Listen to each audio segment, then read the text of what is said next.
dialed in to Bucks and Brews, you might hear something you can use. like tips on your cash or tips on the suds. You're gonna want to The use, smarts of these studs. because they know the brews. And they know the Bucks, and they know they can't help the stubborn fucks. So listen up, because shit's not funny. And save yourself some beer money. Bucks And brews. Bucks and Bucks Bucks and brews. brews. Bucks and Brews.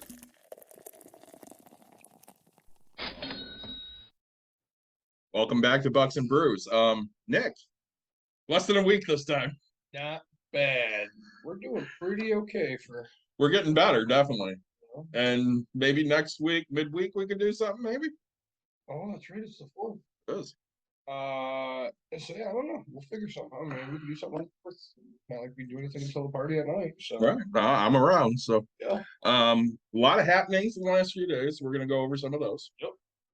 We're going to revisit our scam talk because we've just taken 2 scam phone calls while we've been sitting here, and I've been getting catfished by a scammer, and that's been a lot of fun that Mike and I have been playing with.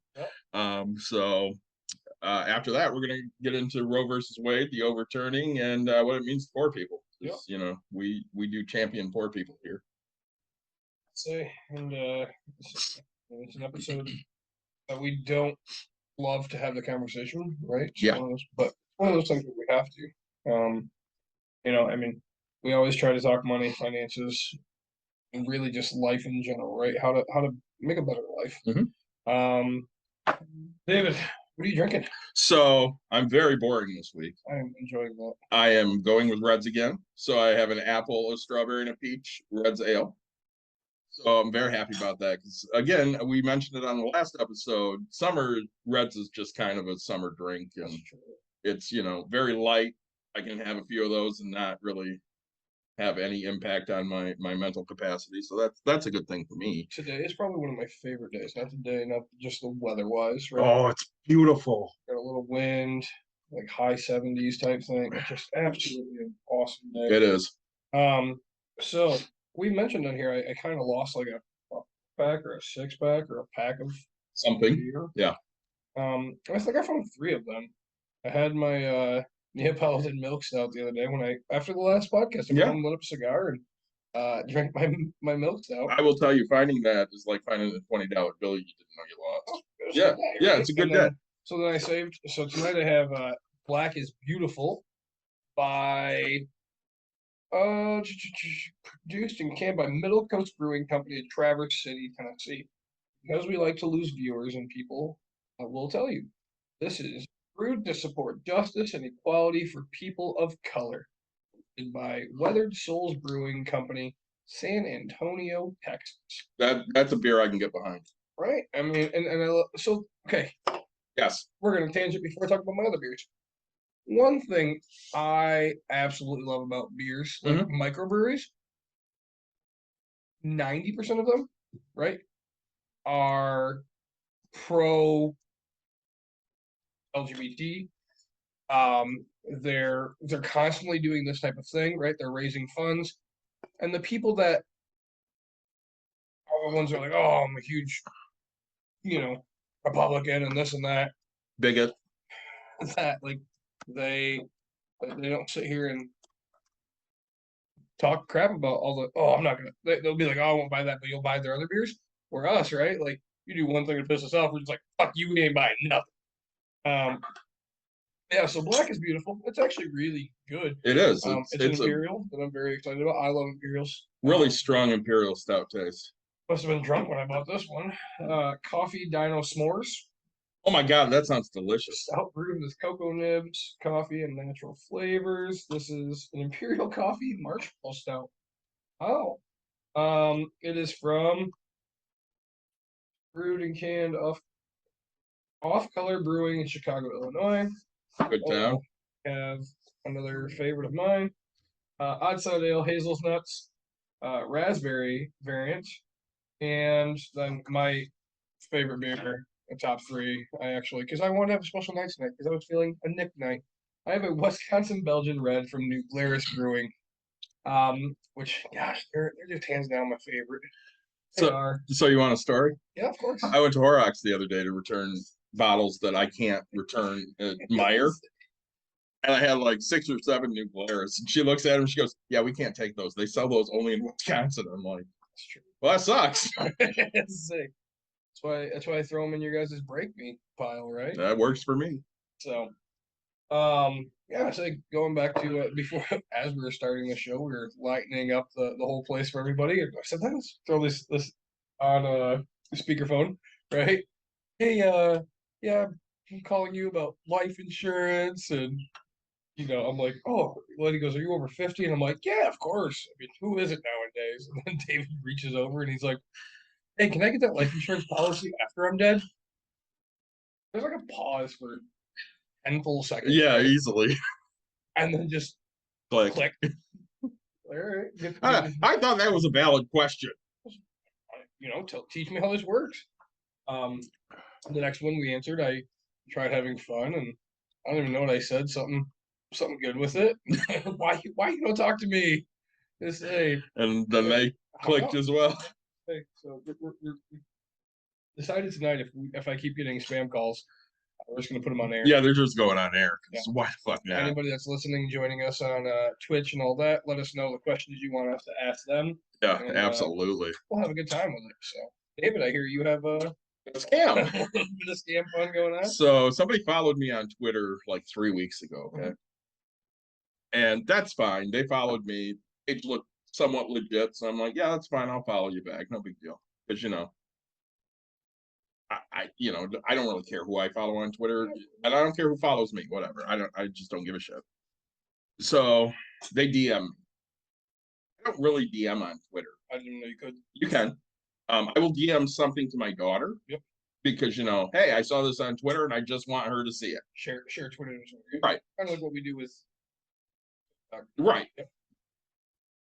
So I get a message. Hey, how are you?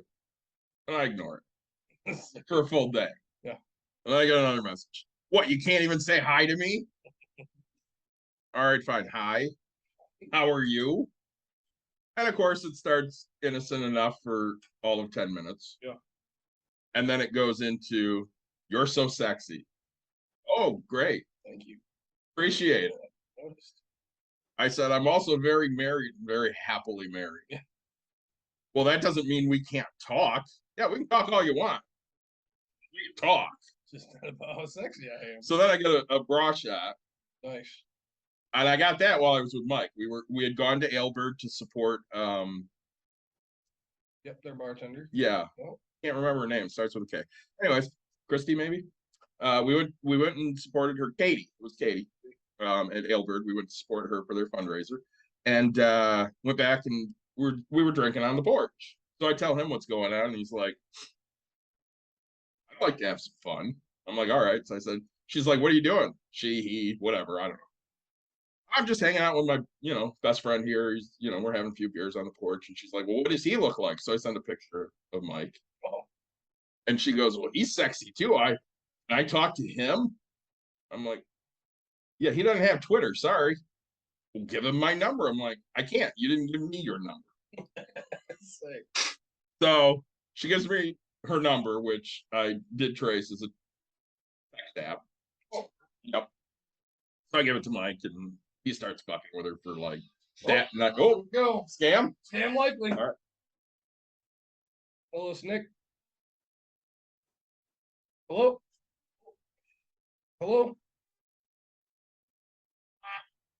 The Snick.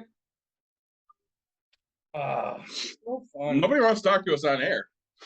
Weird how that works. It is. So Mike starts texting. Yep. And he's having fun now. So Mike left for camp on Saturday. Yep. This was Thursday. And she, him, they, whatever it is messaging me on Twitter. I haven't heard from Mike. I'm like, was he okay? I'm like, yeah, I'm sure he's fine. Well, he's not getting a hold of me. I'm like, well, he's camping with his kids. You probably won't hear. So fast forward to yesterday. Yeah. We went over to Jim and Wendy's for a little bit, hung out with them. On the way home, I messaged back, because this person's been messaging me all day. So I messaged back to them, and they're like, yeah, I wish I'd known before you got home. I was going to ask you to stop by the store and get something for me. I'm like, yeah, how does that work? You don't live near me. Oh, well, because I need to pay for things. I'm like, all right, we're finally to it. It's taken 2.5 fucking weeks. It has. And mind you, I've been every time I'm like, I'm very happily married. I am not interested in anything from you that is sexual in any nature. Yep. But I mean, we're on almost 3 weeks of a con at this point. So let's turn this up a little bit. Why not? I go straight forward. I let it stew for a bit. So we went back and forth about the American Express gift card this person wanted. Yeah. And I played stupid like I don't understand. And then finally comes right out and says, well, I want an American Express gift card for $300. Go to the store and get it. Okay. So I said, well, I have an e-gift card. This person obviously is not American because they don't understand what the fucking e-gift card is. I said American Express, not e-gift card. Oh, Jesus Christ. I try to explain it, and they're too fucking stupid to understand. Yeah.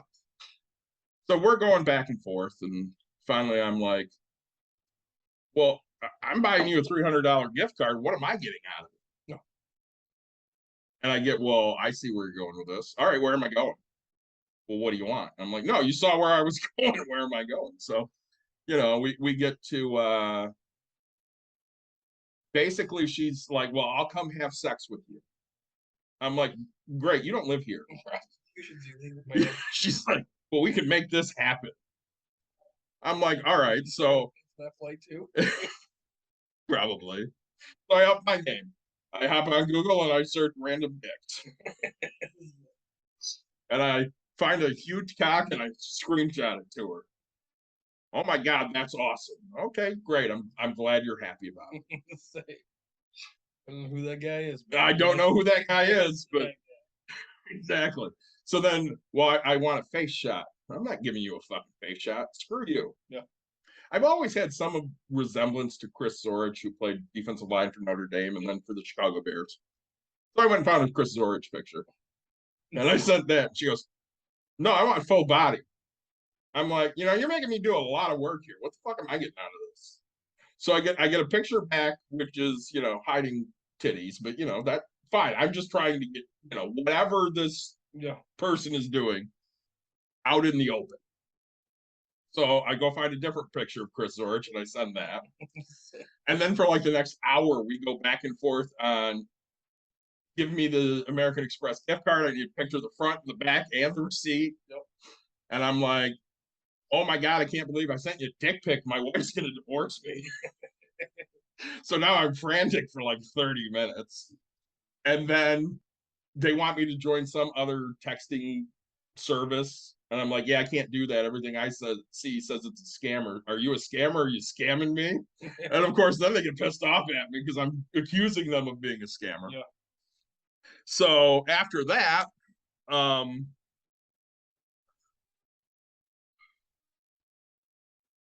don't remember specifically because, it was last night, but something to the effect of, I said, well, I can't get a gift card at this time of night. Everything's closed. And she goes, well, if I give you my friend's PayPal address, can you PayPal me the money? Yeah, absolutely. That'd be great. Give me the address. I will send it right over. Yep. And at that point, I stopped responding. He, whatever, took that to assume that I fell asleep. Oh, good. Great. So I wake up this morning. I send Mike a message. I said, hey, and you should do me a favor. Mike was trying, talk to her the entire time that I was talking to her. And I was screenshotting him everything. So I said, hey, contact her this afternoon. Tell her that you heard I was really upset about something last night. You're not sure what it was, but I had a heart attack and I'm in the hospital. So sure enough, Mike did that this afternoon. So we're still playing the long con here because, again, the more I can fuck around with this person's time, the less chance they have to scam somebody else. Yeah. I got the same thing on my Facebook a while ago. Yeah.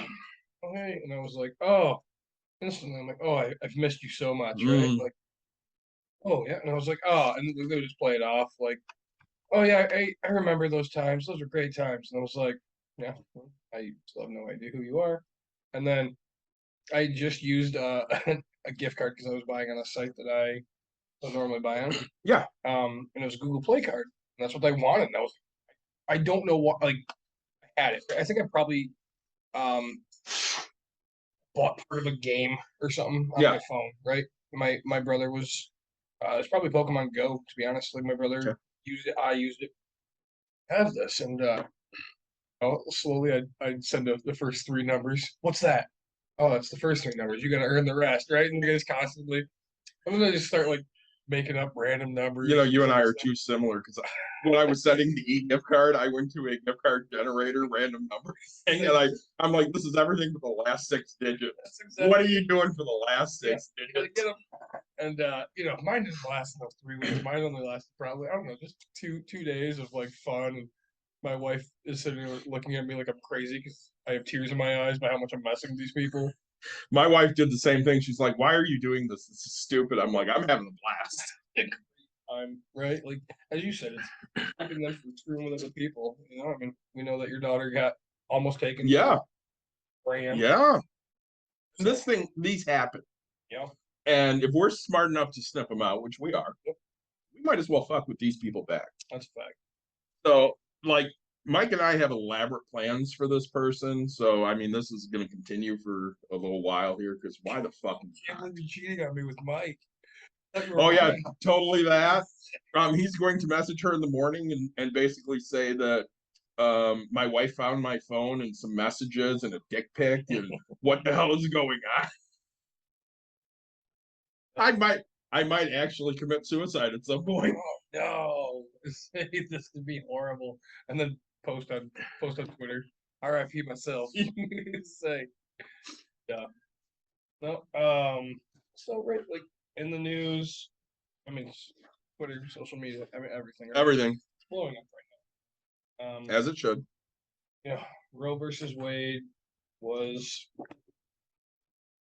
overturned by the United States Congress and Supreme Court. Excuse me, the Supreme Court. There's a lot of people not happy about it. There's some people that are happy about it, and probably 60-40.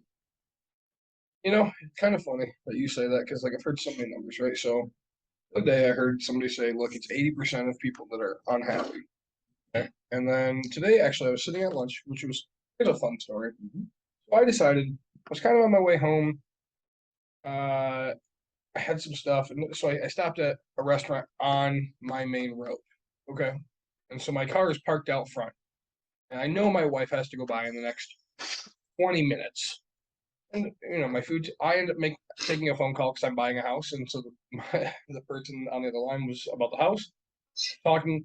My food comes out, it's sitting there, and like I'm not eating. So she calls me, and I was like, hey, I'll call you back because I'm on the other line. And she sent me a text. I just read it, actually. It was funny. This was noon. She's like, oh, is your mouth full? I was like, no, it's the fact that I was talking on the phone. But, I'm sitting here going, I'm listening to the conversation while I'm kind of on the phone, and somebody was saying, 75% of people are okay with it, 80%, but I've heard 80%, and you're saying 60-40. So, I mean, here's my point of it. We don't know because we didn't put it to fucking vote. They just randomly decided they were going to fucking vote. So the 60% I come up with is 60% of Americans, this number is what I've heard, support abortion no matter what. Okay. The 80% support it in certain conditions. So mother's life's in danger, rape, incest, things like that. So that extra 20% don't necessarily agree with abortions, but in certain situations, they're okay with it. Again, and we find a lot of these people, I mean, the pro-birth argument is, people use it as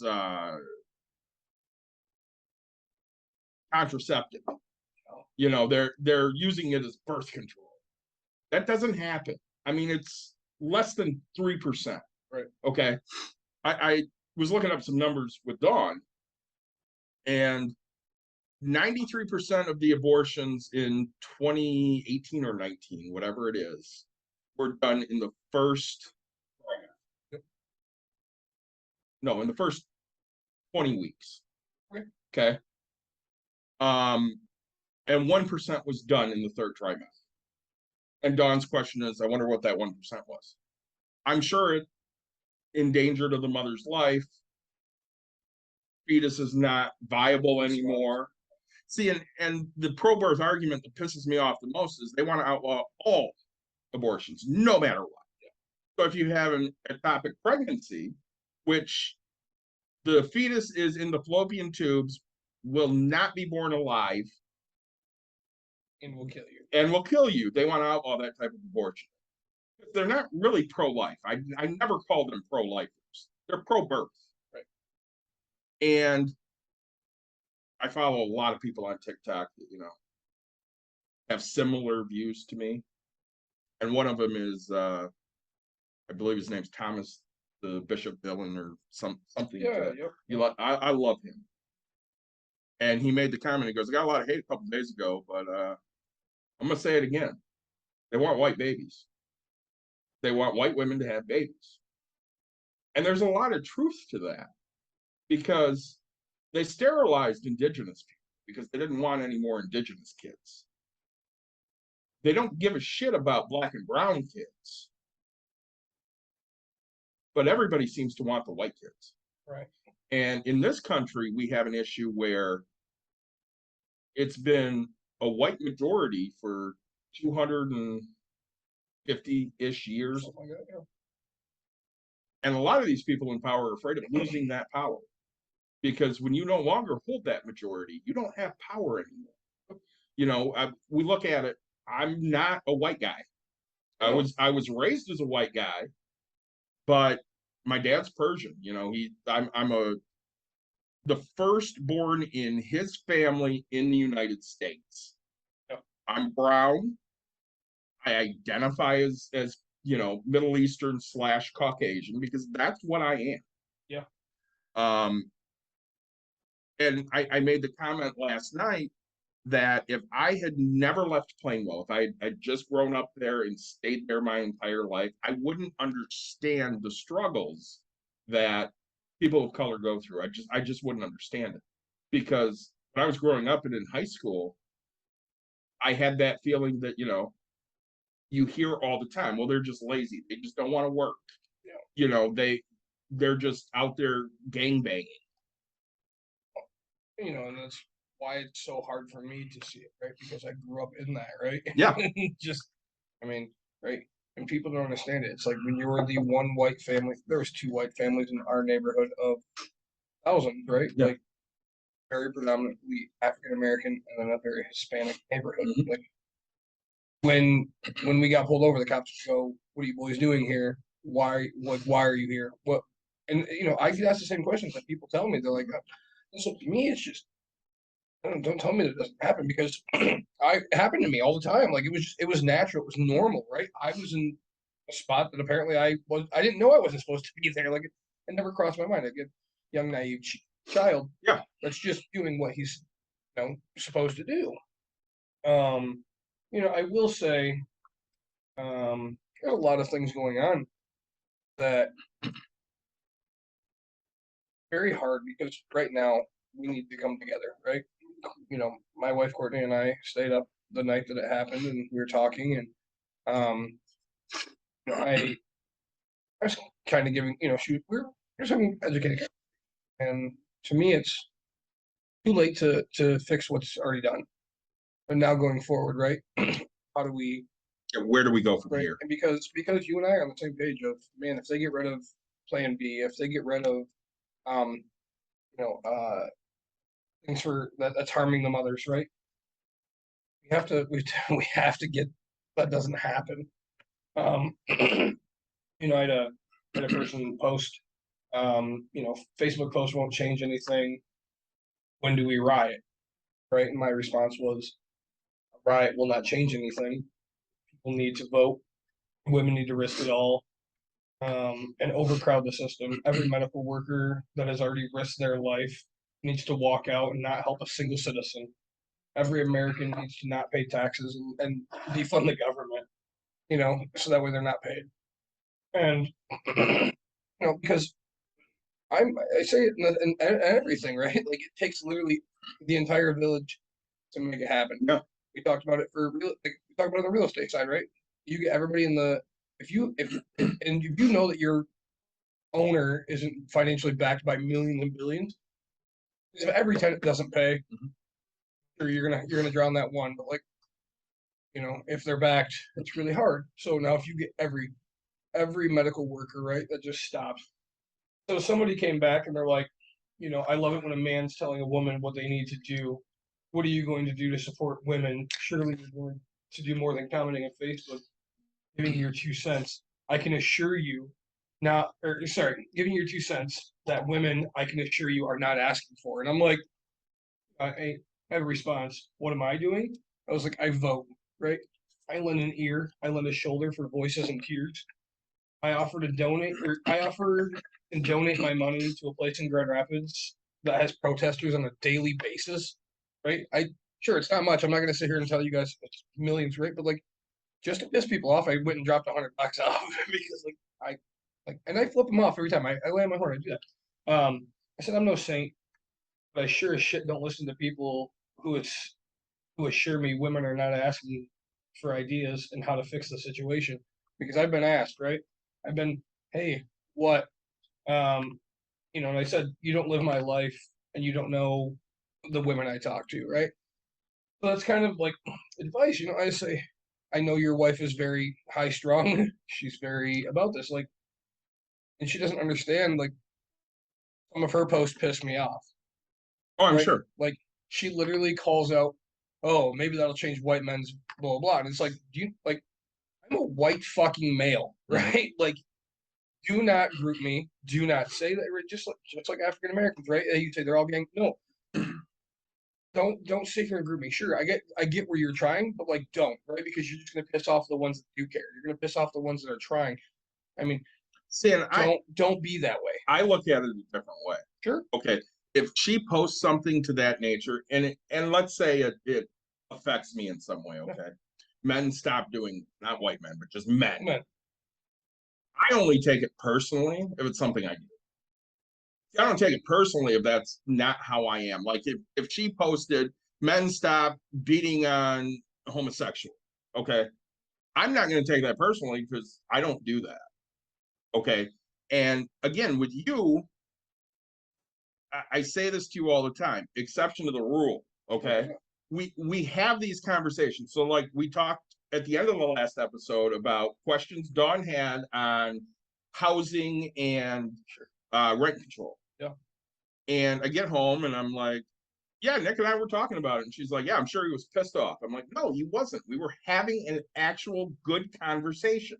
And I brought her back to last year when we were in your pool. Yeah. And we're talking about who to vote for. And you're like, I can't vote for Biden. These are the reasons. Yep. Doesn't mean I'm voting for Trump. It just means I can't vote for Biden because he's going to hurt my business. He's, wanting to put a limit on whatever it was. I don't remember.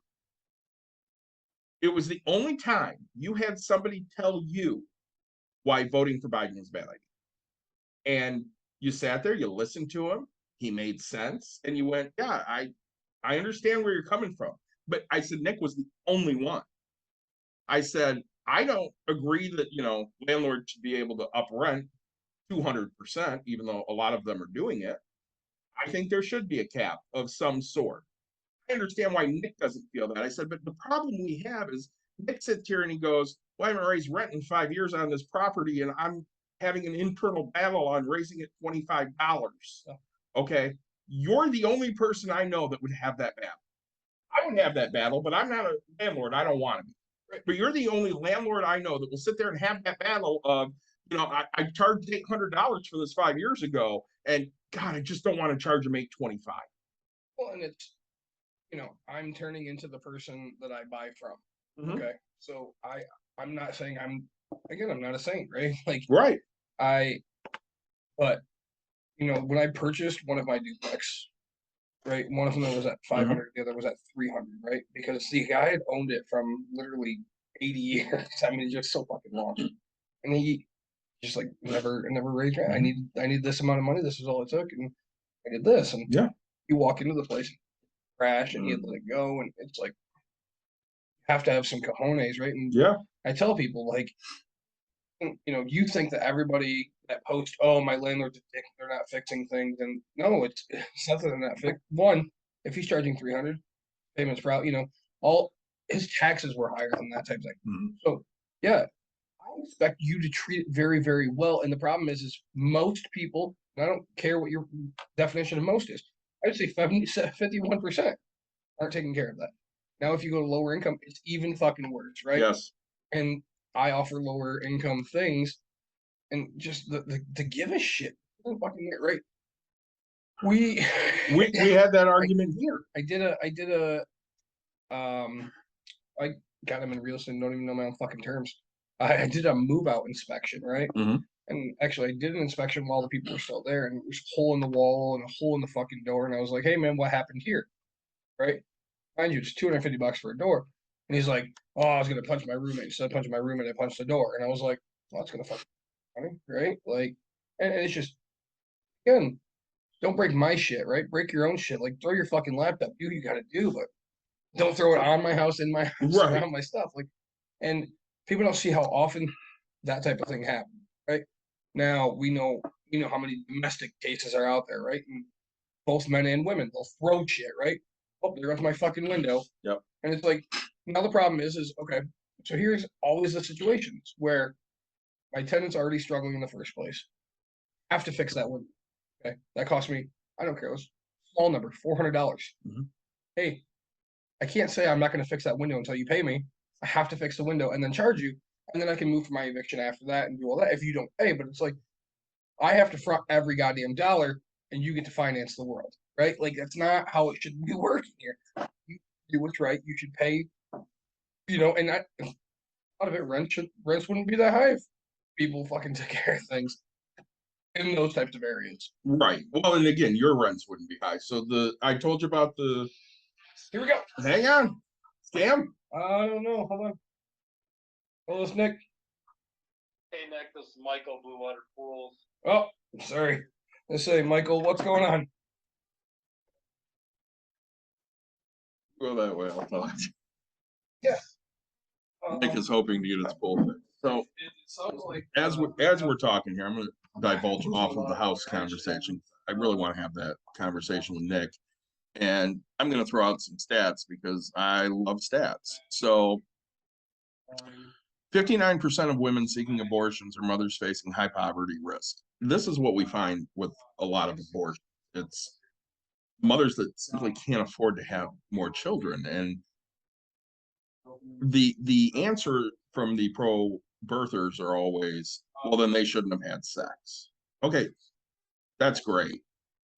There are a million things I shouldn't do that I do, and afterwards I'm like, man, I shouldn't have done that.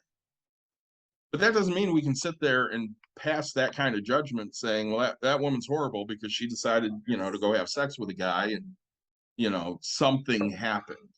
He pulled the condom off or her birth control didn't work. We don't know what the situations are because we didn't have to deal with that. And what a lot of people don't understand is Thanks, sir. unless you're making the decision, it literally has no impact on you. It's not your life. It's not your body, which is why we need to keep those things separate. So back to the housing conversations. Well, real quick, Yeah, go ahead. that is great. I posted because I have a scenario, right? And this is why me as a person, because somebody asked, again, if you ask a question, I always try to give an answer if I can, right?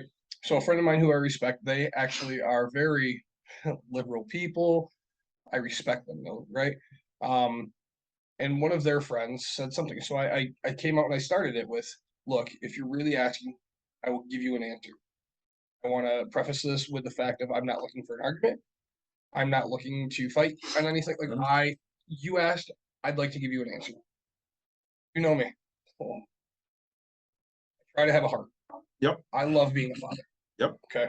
I've always been a man's man in a sense of, say without the emotional aspect. Like I've been a man's man. If you do something, you fix it, you pay for it, right? So here's my scenario. If I had intercourse with a woman, okay, and she got pregnant, she decides she doesn't want it. That is my kid. Mhm. Just as much like Emerson, like my daughter is just as much my kid as it is my wife's. You're right. I said, look, I would take full responsibility. I would pay for everything. I would do everything like from time of conception, right? Like if you sign off everything and do whatever, I will take full rights, full responsibility. Now, I also did say, like, as me being a man, if it impacted you in a life-threatening way, you would have all choices. That would be your choice. Like, I would fully have to understand at that point. It impacted yours. Now, giving birth does impact your body, blah, blah, blah. But, like, that is, I mean, that's the risk of having sex, right?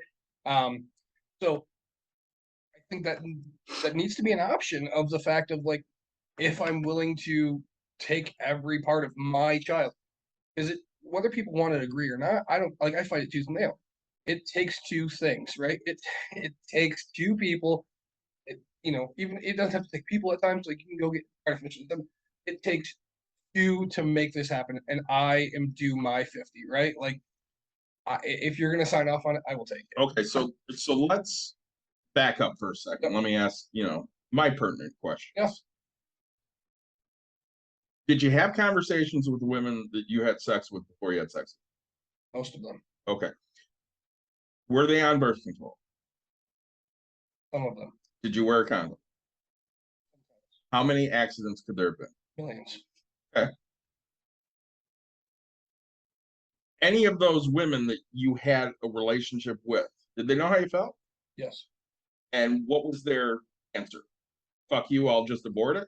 No, their answer was, this is why we're doing it. Say, right? Like it wasn't a sales tactic. Like, I don't know, but I've always been very upfront Mhm. about my sexual relations. And that's the point. If I'm doing it, I know what my outcome could be. I don't want to say consequences. It's not like I absolutely fucking love being a dad. Like Yep. I know what I'm getting myself into. To be honest, I've never had a one night stand intentionally. I've never done randomness. Yep. Like it's a relationship aspect of things to me, right? Because again, I don't know, like that's why I'm successful is because I always think that way. Like, like I look forward to if I get into real estate, the worst thing that happens is I get foreclosed on. If I get into bed with a woman, the worst thing that happens is I have a kid, which ends up being the best thing. Like, sure, financially you're not set for it, blah blah blah. There's all these millions of things which we're going to talk about, low income stuff, but I've always set myself up to know that like no matter what, I'm guaranteed that I'm gonna make this happen, right? Well, and I can tell you, the only woman I've ever had unprotected sex with You're a lady. is my wife. Yeah. Everybody else I wore a condom. Yeah. Now, even with my wife, You get a scam call? no. Damn it. Even with my wife, physical therapy, She's a voicemail. Say that thing vibrating like crazy. we were stupid. Yeah. I mean, we were both honest with each other, yeah. but we were idiots and trusted each other. Yeah. I'm like, yeah, I'm not fucking anybody else. She's like, I'm not fucking anybody else. She goes, I can't get pregnant.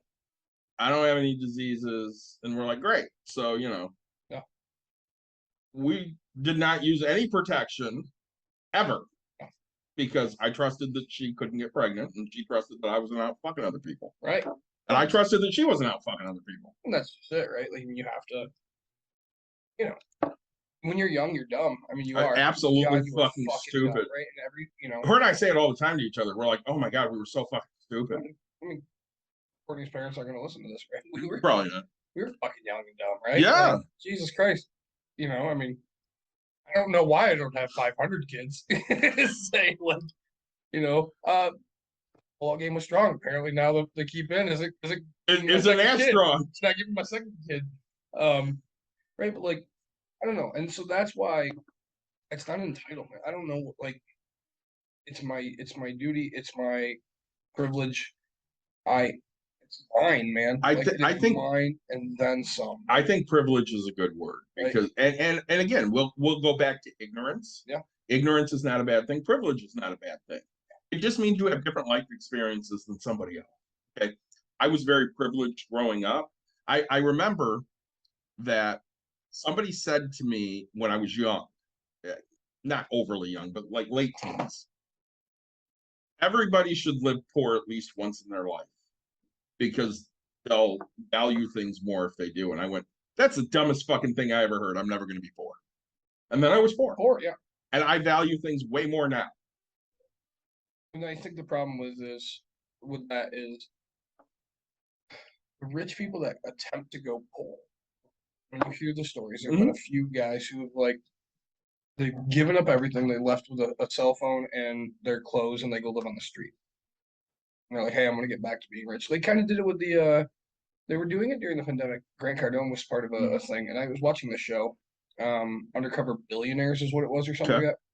And so, but basically, they drive to a random ass town, like across the way, not into a big city though, right? I mean, one of them was like Hammond, Indiana. Exactly, right? And so they're like, all right, hey, figure out how to make money. And so like these people just the problem is their knowledge that they have, right? So they can go in, they just go to business owner, hey man, this is what I'm gonna do for you, this is how I'm gonna do it. And like sales, right? Sales is where it's at. And so then they show how they've done all this and hey, I'm gonna take this to the next level, I'm gonna do these things.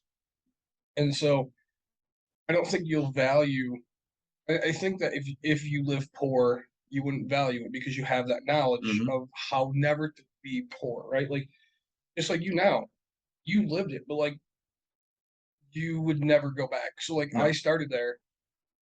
I mean, I hope, like, I don't know, my work ethic's really going down. I'll tell you that much, but I'll never live like that, right? I mean, I'll be okay. We won't always be the richest people in the world, but we'll be okay. Right. So, that's the goal. Yeah.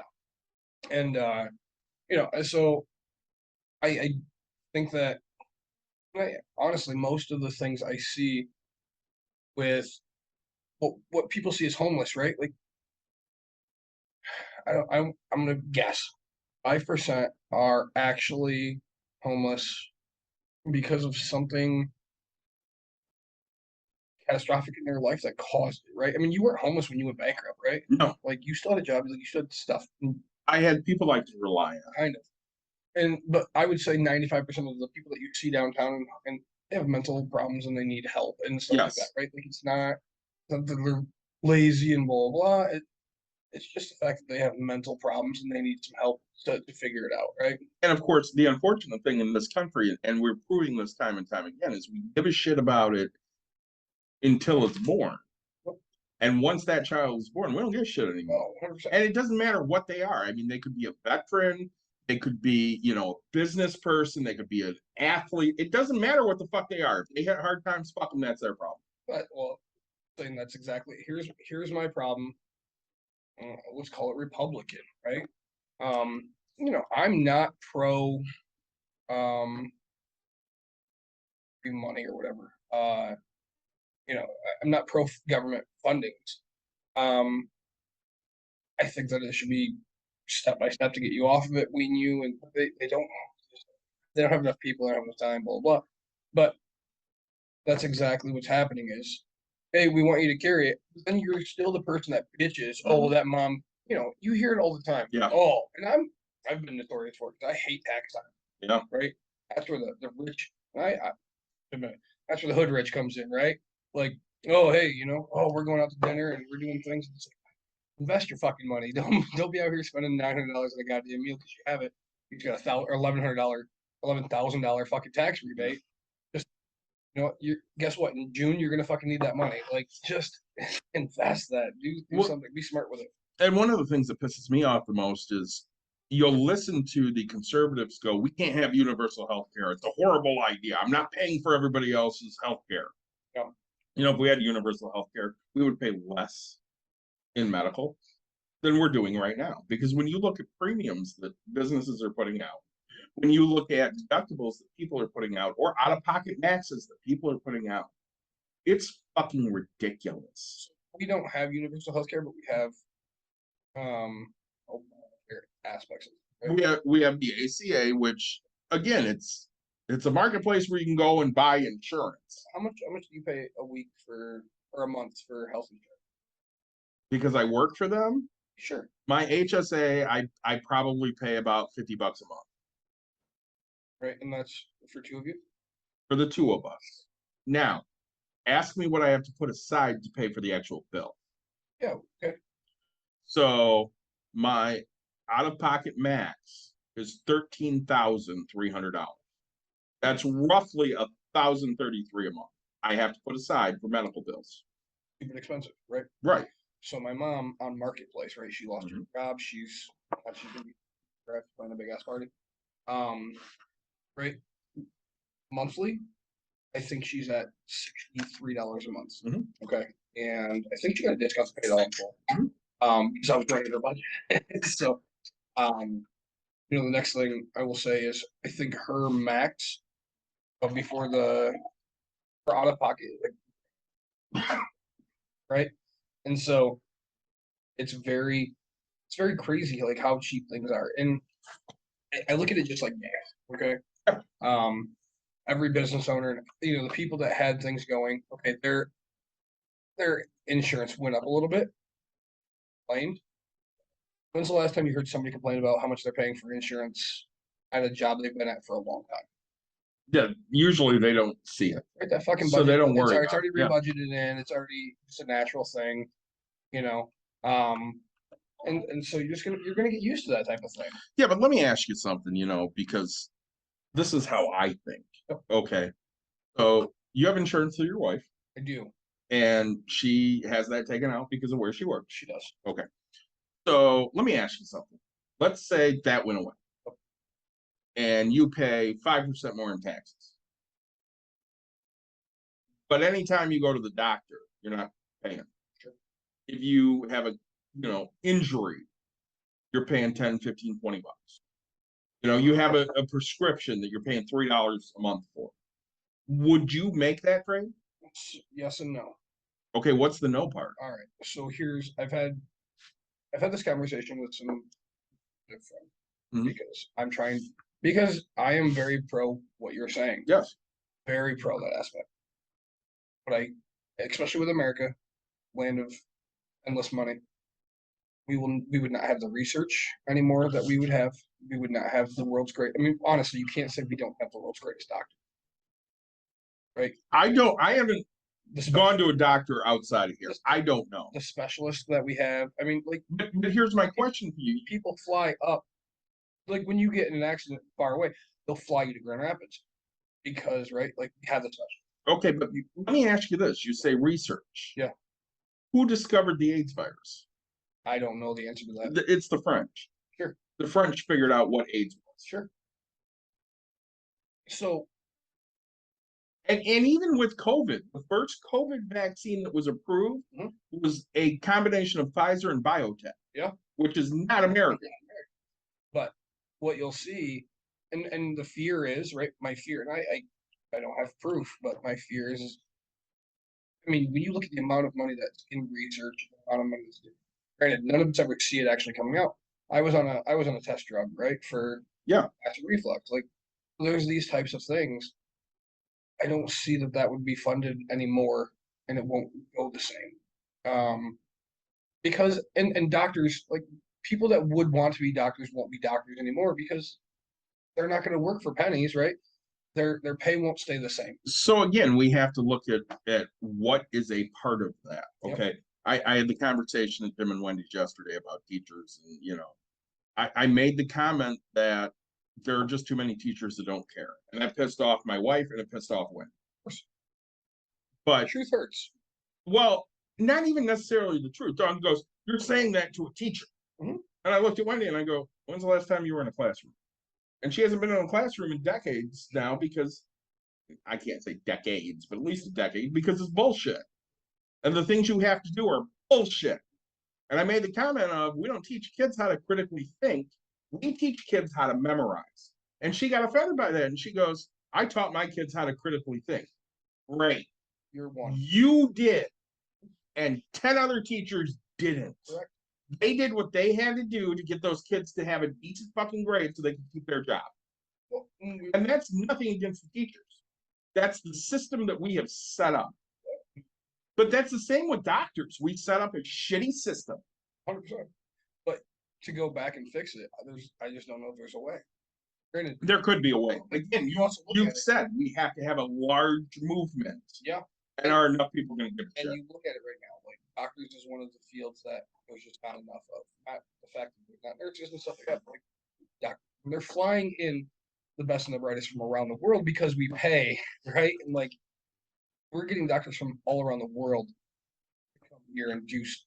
So let me ask you something. Yeah. Doctor right now, let's say graduates and they have $400,000 in student loans. Yep. Okay. Wipe it out. If they had, let's say, no student loans by the time they graduate, if they were able to do what, kids that were raised in the 60s were able to do, which is go to college and graduate having a minimum wage job and no debt. If they could do that, wouldn't they be willing to take less than what they're taking now? And I preface that with my tattoo artist, Brantley. Love Brantley to death. He does great work. So he did this tattoo at Mos Eisley's. Okay. Love Mos Eisley's. He has to give 50% to the shop. 5-0? Yeah, 50. Wow. 50% to the shop. Wow. Because they get in a lot of newer artists, and that's how you get your start and you build your following, okay? So you're paying for the ability to work at a popular tattoo shop, okay? This cost me, I think he charged me $450 and I gave him $5. He had quoted me $6. This one, he quoted me $150 an hour. Okay. $150 an hour. He goes, I got you down for 9 hours. I don't think it'll take it. You want to know what he charged me for it? And $300. Because it took way less time than he thought it would. And I gave him $350 or $400. Sure.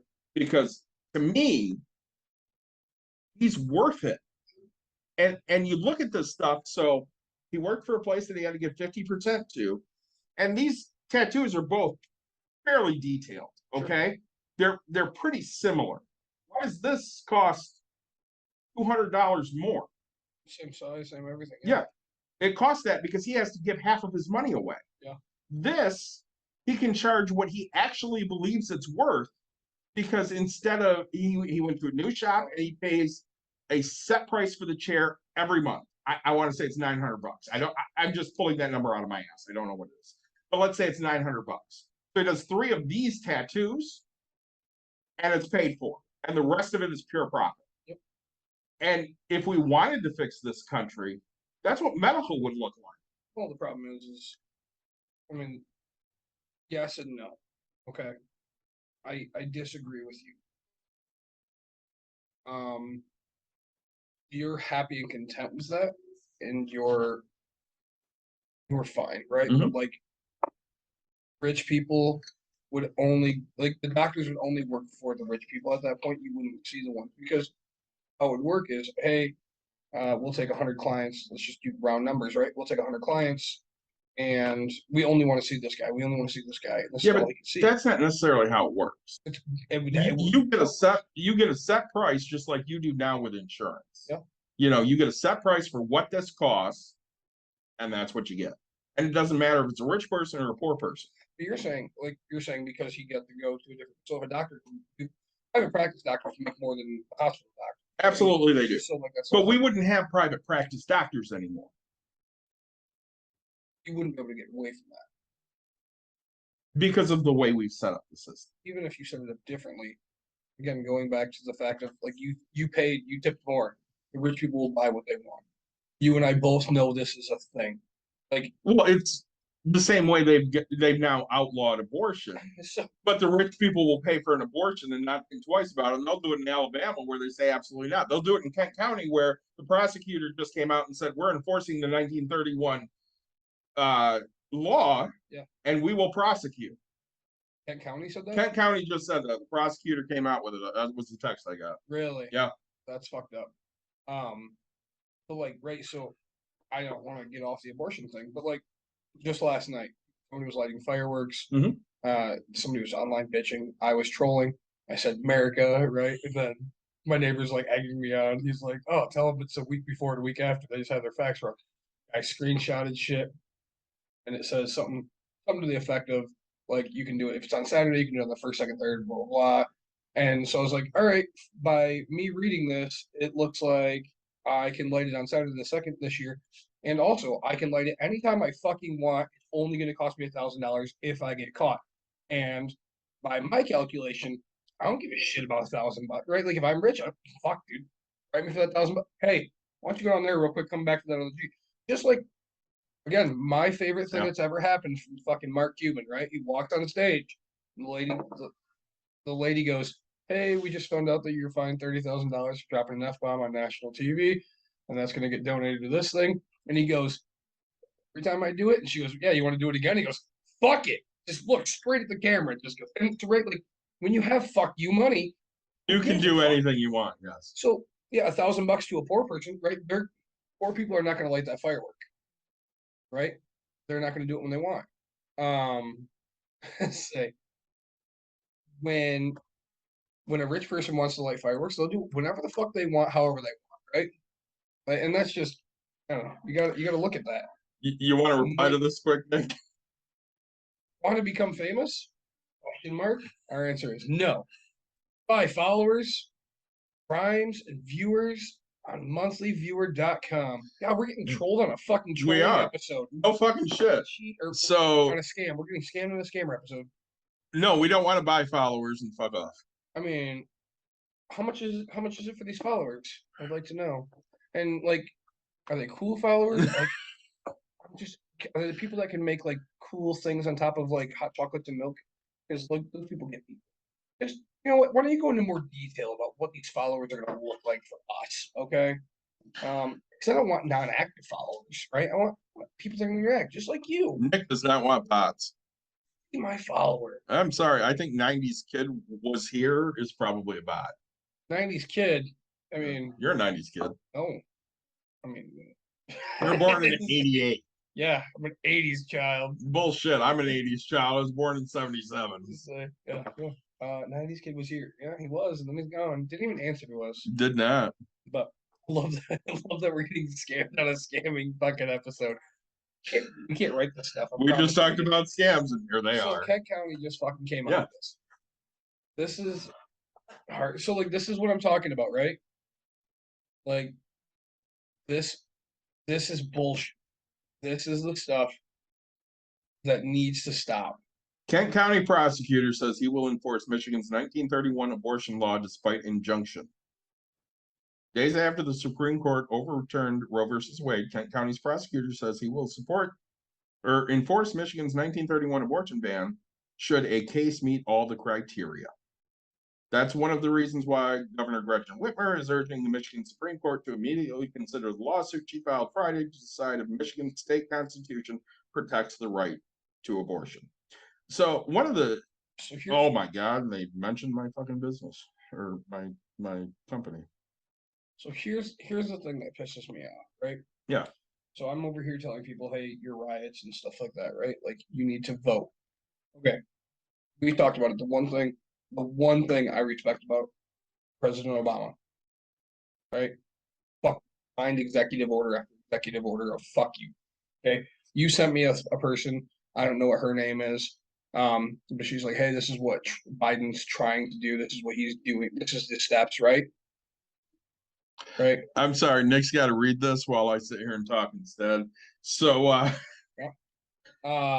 say, like, this is the thing that pisses me off is the fact that like Biden quit being a fucking pussy, right? Yeah, seriously, sign some fucking executive orders. Dude, like, put this right. Like, this is the time for your nation. This is everything you need to do. And the problem is, I like Joe Biden as a person. I think he's a good person. I don't know. I mean, he seems empathetic. He seems to care about, people. And that's great. But he's a career politician. Mm-hmm. And he's still being a politician. Mm-hmm. Stop being a fucking politician and do something. Because you're sitting here going, well, we got to work through Congress. Congress has no fucking interest in working with you. They basically said as such. And even though there's a 50-50 split, two of these fucking Democrats are Republicans, Manchin and Sinema. So they're not voting for anything you fucking want anyway. So tell them to piss off. But I will tell you. So, Supreme Court justice, right? Yeah. Goes under oath. Yes. No, I have no intention of fucking overturning this. It's a decided precedent. Doesn't matter. The fact is right. I get that you can change your mind, Mhm. but you've been in office for what, a month and a half, and you've changed your mind already. Like, I don't know. Trust me, everybody knows how I stand on fucking Brett Kavanaugh. I wish that guy would fucking eat a bullet that he has of his own, right? Go do that keg stand back that you fucking did in college days. Fucking choke. Like, I think Brett Kavanaugh is one of the biggest pieces of shit on the planet. Yes. And I don't even know the guy personally. Listening to him talk, the things that he says, the things that he does. Very misogynistic. This is a guy who, honestly, if he held his hand out to introduce himself, I would officially go, "It's a hard pass from me, dog." Yep. Like, I'm not gonna do that, right? But again, I don't hang out with those types of people. And everybody asks me all the time, would you say the F-bomb in front of the Pope? Fuck yes, I would, Yeah. right? Because that's who I am. Like, I have a story for you too. my grandma, the only person that asked me not to, and I think I said it once or twice, right? But like, it's just, I respected her. You like beer? Me, Donkey Dog Doug, Gangbang Greg. Are you gonna sit there and talk about how much you love beer in front of fucking Congress? Oh, fuck yes. And then get elected to it? Fuck yes. So I just want you to know that I'm a normal person. I like beer. I'm at Holland Pride on Me Saturday. and my dad, we go weightlifting. Yeah. And I think I told you a little bit of the story. So a guy walks Oh, yeah. past the booth, and we have a sign that says, if anybody's ever made you feel less than fucking fantastic, take a hug or a flower. Sure. And he looks at it and he reads it and he goes, what's the difference between fantastic and fucking fantastic? I said, well, I'm a coach, and I would say fantastic is when you win a game. But fucking fantastic is when you win a playoff game. Right? Yeah. And he goes, you can't just use it without the F word. You could, but it doesn't have the same context. It's like, wow. And he goes, so you don't find that offensive? No, I don't find that word offensive at all. I'm gonna look this up now. He goes, so if I said, fuck you, you wouldn't find that offensive. I said, well, it would depend on who you are to me and the context in which you're using it. And he goes, well, I don't understand. I said, I tell my friends, fuck you all the time. They don't care. Fact. They're my friends. Right. He goes, well, that's just because they're used to it. It's still vulgar. I went, all right, well, we don't agree. Say, And I know he was waiting for me to back down, but I'm sorry, I'm not going to back down. Fuck is not an offensive word. you sent this to me, so Mhm. I came back instantly, right? Like, You did. within 1 minute. I was fucking someone, not offensive. This is fucking awesome. I fucking love this. I could fucking do this for days. Like, those are the things I said back. I was like, Yeah. all not offensive fucks. And they're not. Like, if it said directly, fuck you, yes, okay, sure. But again, it depends on the person. So you and I don't like each other. I'm gonna post. It's not what you say, it's how you say it. Right. You and I don't like each other. And I'm like, fuck you. You're a fucking asshole. Yeah. Okay. That Yep. is fighting words. Say those are, hey David, sober up for 2 seconds. Right. I'll talk to you tomorrow. But again, context. Yep. Who you are to me. I tell my friends to fuck off all the time. They don't care. I tell you to fuck off. You don't care. Oh yeah. So I go about a little over a year ago to Burger King. Yeah. And I roll up to the window, and the man says to me, hey, you don't need to pay. And Nick says, go fuck yourself.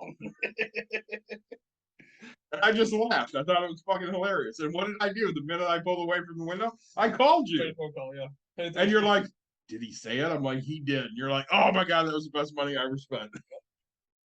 And so you look at it, and it's just, so everybody's not going to agree on things. I know we're getting off, but like,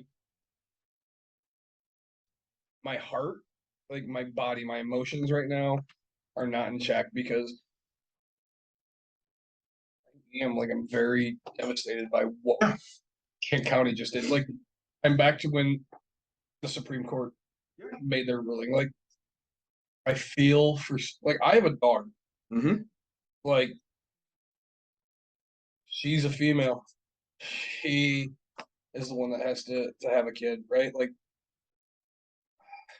if I mean, it's, even at that, like my wife, right? Like, we had a kid and we we talked about everything along the way. My wife and I talked about everything because, like, the first time you go get a heartbeat, like you're like, hey, what if it's not there, right?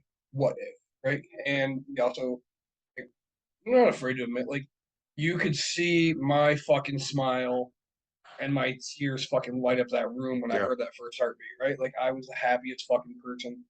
Again, I'm looking at it, and Not offensive. was, I mean, I when we had our kid, I jumped, I I met Smith down the hallway, fucking leg kick up in the air. I was like, we have like, but I get that it's your body, your choice. But again, the one scenario, again, it should be a choice, right? It should be a choice. It should be a choice that I have to force you to go get one. It should be a choice for you not to get one. Like, it's a choice system. Well, This and is how many something- women have been forced into that choice? Because we know it happens all the time. all the fucking So Dawn and I had a great conversation before I came here. Yeah. And you know, I well, I think this is going to piss you off even more. So, my wife had an attempted rape on her in 2016. she's working for a hotel. She was working for a hotel. And this motherfucker from Alsip, Illinois, named Jacob Winter, fuck you, Jacob Winter, tried to rape my wife because he told him, he had come to the hotel several times on business, and he's like, yeah, you're a little different. She's like, well, yeah, I had a stroke. So, of course, he thought he could take advantage of her, and my wife is very, very strong and fought her way out of the room. And which one's this? This is the s'mores coffee s'mores. It's not great, to be honest with you. It's just okay. Yeah, Very coffee. I give reviews, so that was just not great. So It's okay at best. Out of 5, I'd say a solid 2.5, 3. I wouldn't give it a 3. I'd go for the 2. 2? Yeah. So she said to me today, she goes, let's say for a minute he was successful in raping me. And let's say I could have a child. If I had gotten pregnant, would you accept that child? I said, fuck no. I'd want to beat the shit out of it every fucking day. And I am not violent towards children at all. But I can't look at that kid with that guy's face on it and not want to fucking go off. And she goes, honestly, I feel the same way. I could never have a child in that situation. And I couldn't ask you to be okay with it. And I'm like, yeah, I just couldn't fucking be okay with it. Yeah, it's like I never even like, and you know Yep. me. We've known each other. I am the person who hates hypotheticals more than anybody in this. Yep. Right, like because they always go too far, and they always Like I'm just because they're not in Yeah. that situation, right? You know what, like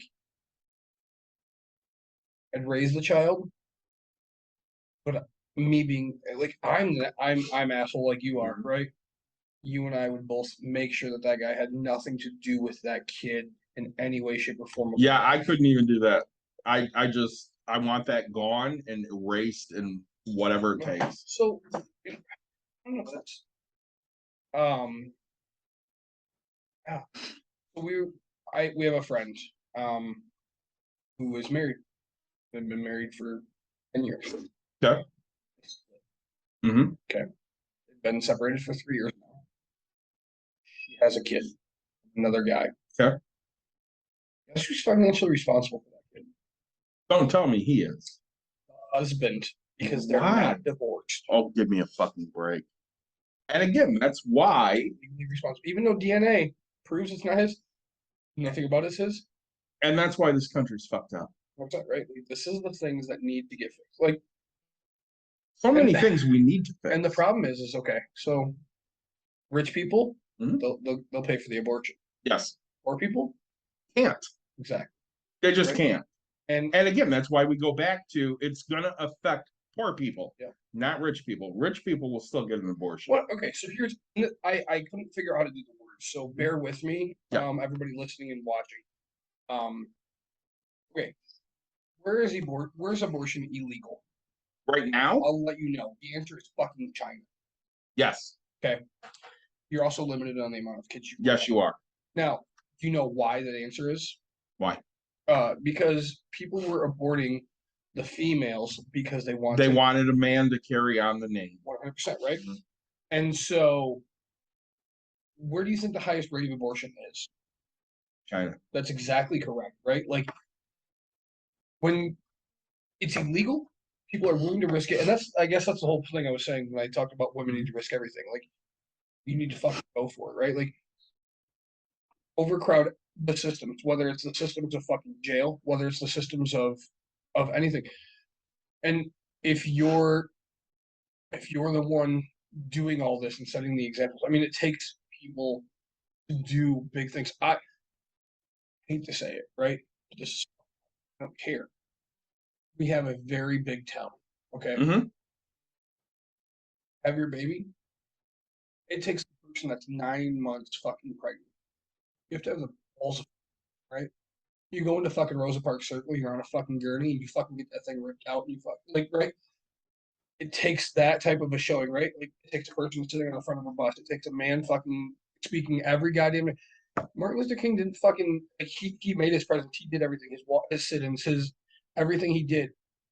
But we talk about it because he passed, right? And Yep. it takes these types of, like, you have to do something so fucking extreme. Besides holding up your stupid signs that people have and doing all this, like, the extreme needs to fucking happen, right? Like, you know what pisses me off the most about, I mean, everything pisses me off, but the fact that the government will not use embryo or like they Yeah, won't use stem the cell stem research, cells, yeah. right?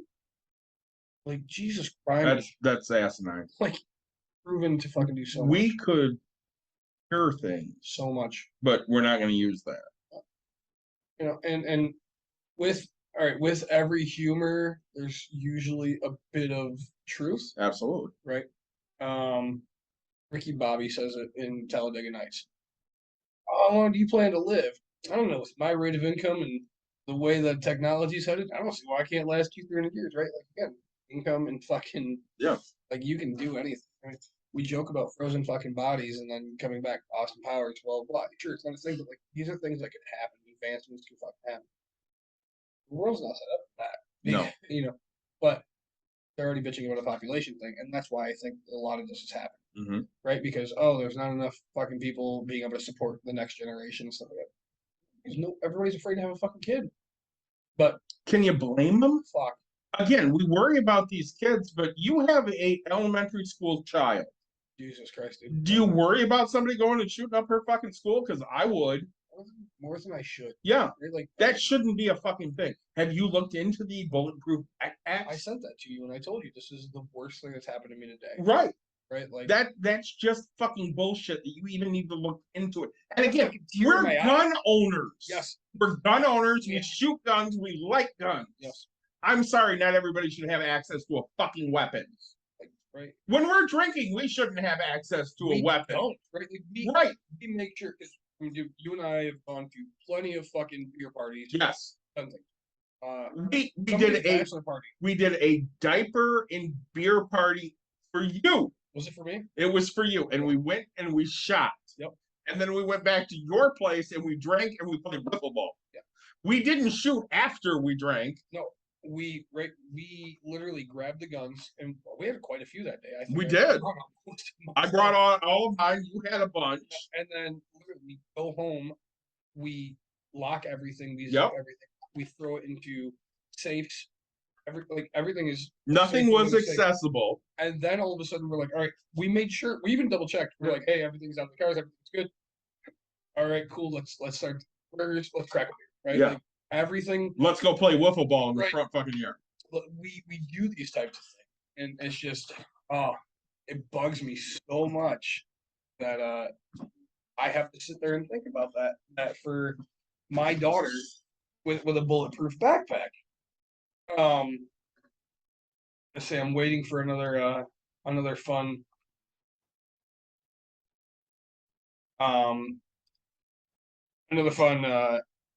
phone call that's going to come in, because we enjoy scams, but I don't know, men, women, if you're for this, right? Like, the problem is you can protest, you can do things, it won't force change.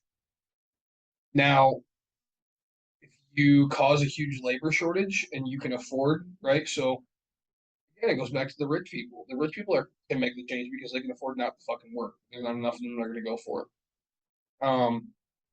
You need to be there for days, weeks, months, right? Nobody's going to tell you how long it's going to take. But guess what? If every business shuts down because people aren't there to work, if every female walked out of everything that they're doing because that's what they believed in, and nobody could have anything, guess what? Something has to change, right? You have to give into that. Because the government sees it. They're like, well, we can't afford to fucking have this happen. And they know that people will never do that. And so that's why I say, like, you have to have something massive happen. I don't know what that answer is. I only give what my brain quickly thinks, right? Like, you can sit here and figure out a way to get people to create such a problem for other people to try to figure out how to solve it. That's where you're going to have your guaranteed yes. You know, Grand Rapids, Detroit. I mean, we say. I will say that you're not going to see change as quick as you want. David, one of the biggest things, right, is these shootings, and everybody's like, hey, the cops are getting off. The last 2 or 3 shootings in Grand Rapids, the officers have been prosecuted, right? Because of how much damage was done to the fucking city, because of how much the city doesn't want to fucking deal with, right? And they're like, you know what? And honestly, it's hard to say. I can't guarantee I would have prosecuted the last officer, right? Which one? The back of the head shooting. Why? So I don't know all my facts. That's right. But what I'm told is he was resisting. Not just that, he was drunk, and he reached for the man's weapon. And if you're gonna ask me if I'm choosing your life or mine, I will always and forever choose mine. So I watched the video, Yeah, so did I. and the weapon he reached for was the fucking taser. Yep. Which was expelled. It had no more charges. I don't know that answer. Yeah. So what I know is a traffic stop should not equal death. True. And there was no earthly reason that man should have killed that guy. And so trust me, if you're asking me, do I think he should have shot him here and lower, things like that? Yes. I don't know the reaction, right? Like, I know he struggled for a long period of time, and He did. I don't know what the fuck backup. It arrived like 30 seconds later. Yeah, bullshit. There was a fucking video that lasted way too long. It did last way too long. Have you ever seen Grand Rapids? I have. I've literally been in fucking Grand Rapids where I couldn't move my car because there's 15 fucking cops flying up and down every goddamn road. And this one here, once you pull your taser, once you pull a thing to stop somebody, you should be surrounded by at least 10 officers. You would think. I got pulled over, right? This is a fucking true story. Side notes. So I'm 19 years old, going to be the designated driver. Surprising. Yeah. For friends of mine in the bar. Because you were 19 and you would never drink underage. That's a fact. I'm being designated driver. My friends make it through the left turn light. I did not. Well, my dumbass backs up, decides to go through the fucking gas station and cut across because I'm like, yeah, that's fucking right. Avoiding the light. 100%. So pull through. Boop, boop. It's like, shit. Fine. Next thing I know, so I'm talking to one officer. Light through the back window. Boom, another officer. Next thing I know, boom, another fucking officer. Fucking avoided a light. Like, this shouldn't be that big of a deal. They get permission to search my car. 2.5 hours later, I'm officially let go. Mm-hmm. Have a great night, sir. Bye. Right? Like, when people say, hey, this doesn't happen, this happened. Like, these are things that happen to me. It's not just African Americans. It's things that happen to me. Like, these, I've been thrown to the ground by cops, right? Like, but also, when you're poor, they assume you're a fucking negative, right? They do. I had a 2 different color car that had, but here's the thing, like you don't, and this is why I don't judge people because it's hard for me. Um, I worked at ABC Warehouse at the time. Yeah. Closest thing to wholesale. Free shout out to them. Right? I would get huge substantial discount on stuff. So I had a system that was worth $2,500. I probably paid $2 for the thing. I was friends with the installers. So yeah, okay, I have stuff going, but I didn't pay much. Like and I have a car that's worth less than the system, Right. you know. But like, and so they, oh, it smells like drugs. You know this, like, oh, you're shaking a lot. Yeah, dude, there's fucking 5 cops looking at my car. What do you want me to be doing right now? Like, I'm 19, I'm scared. Okay, like I know I fucking pulled through a thing, but I like give me my 2 points or whatever. Fuck, call me for the running the red light at 3 points. I don't give a shit. Like at this point, like yes, I'm fucking nervous about what's happening. Also, if you ask me, do I have the $130 to pay this, $180 to pay this ticket?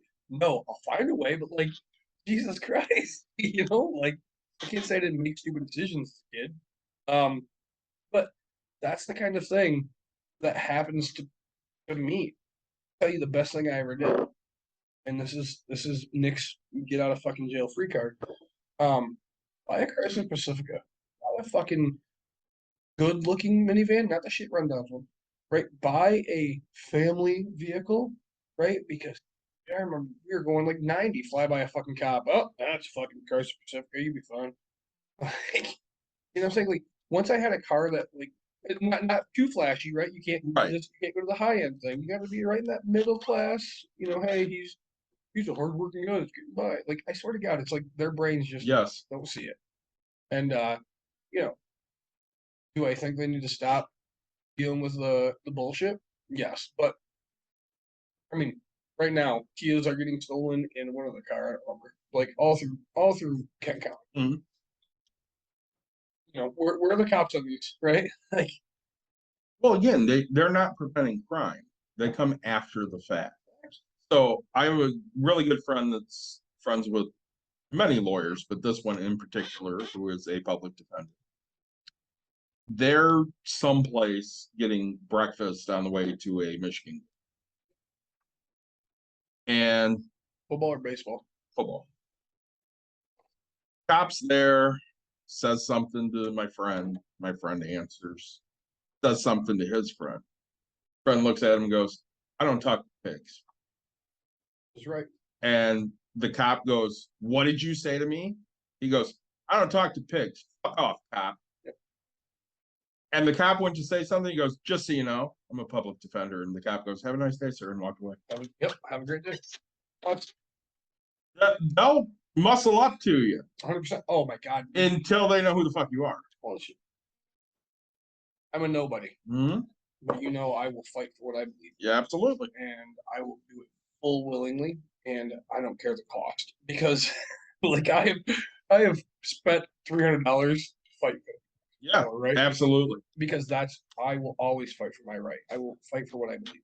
And you know, I've had a cop pull me over for a seatbelt thing. He's 5 lanes away, 5 lanes different, right? Mhm. And here it is. No fucking way he saw it.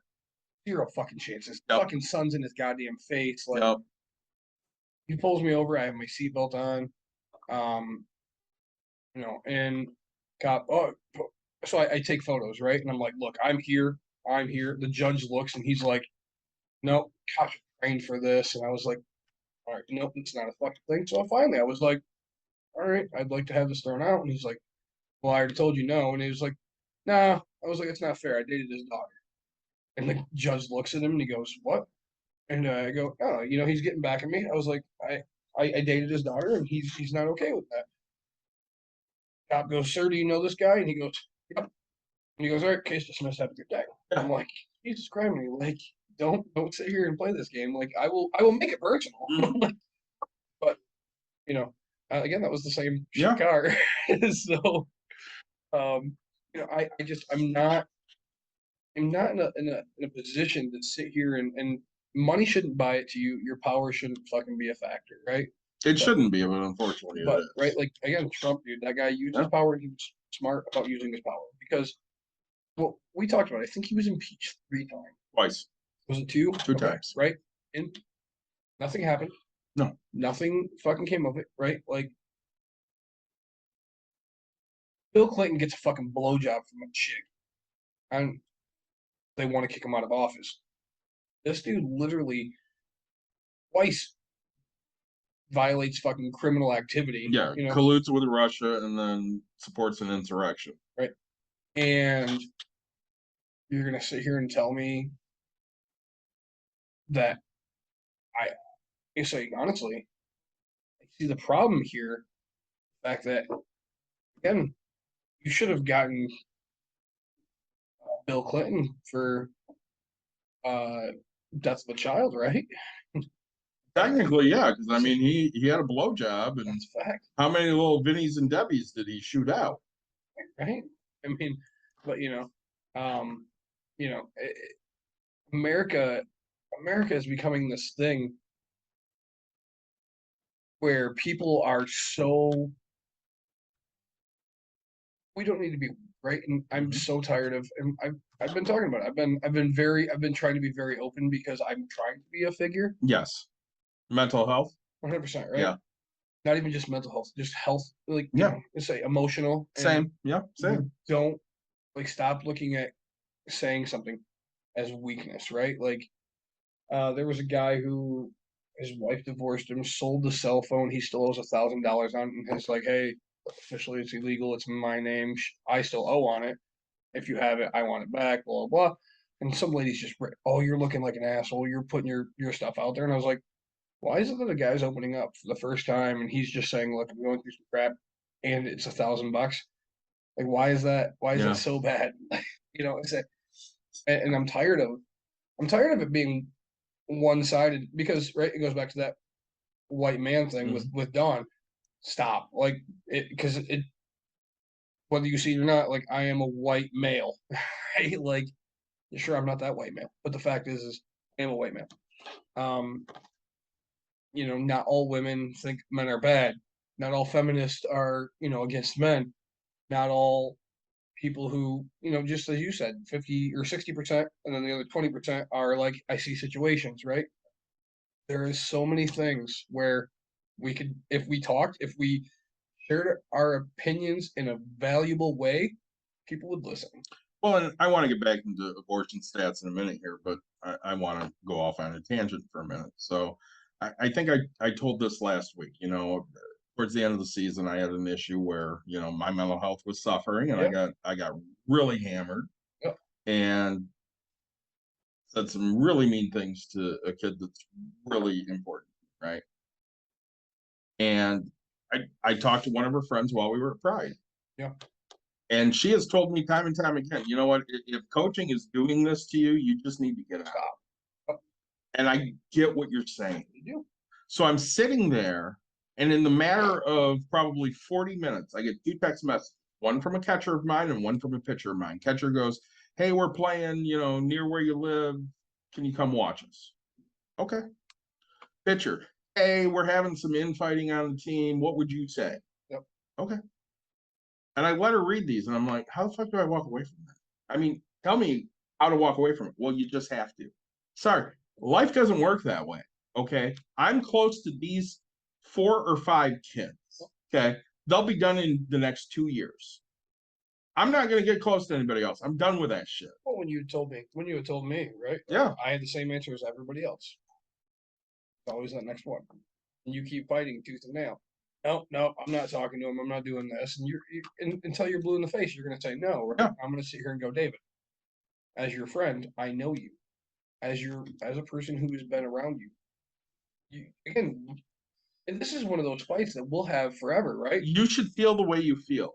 Yep. But I'm going to tell you right now, it's not going to happen. And I know this because I look at the same situation. So a good friend of mine, Steve Osborne, is coaching. Oh, is he still? Yes.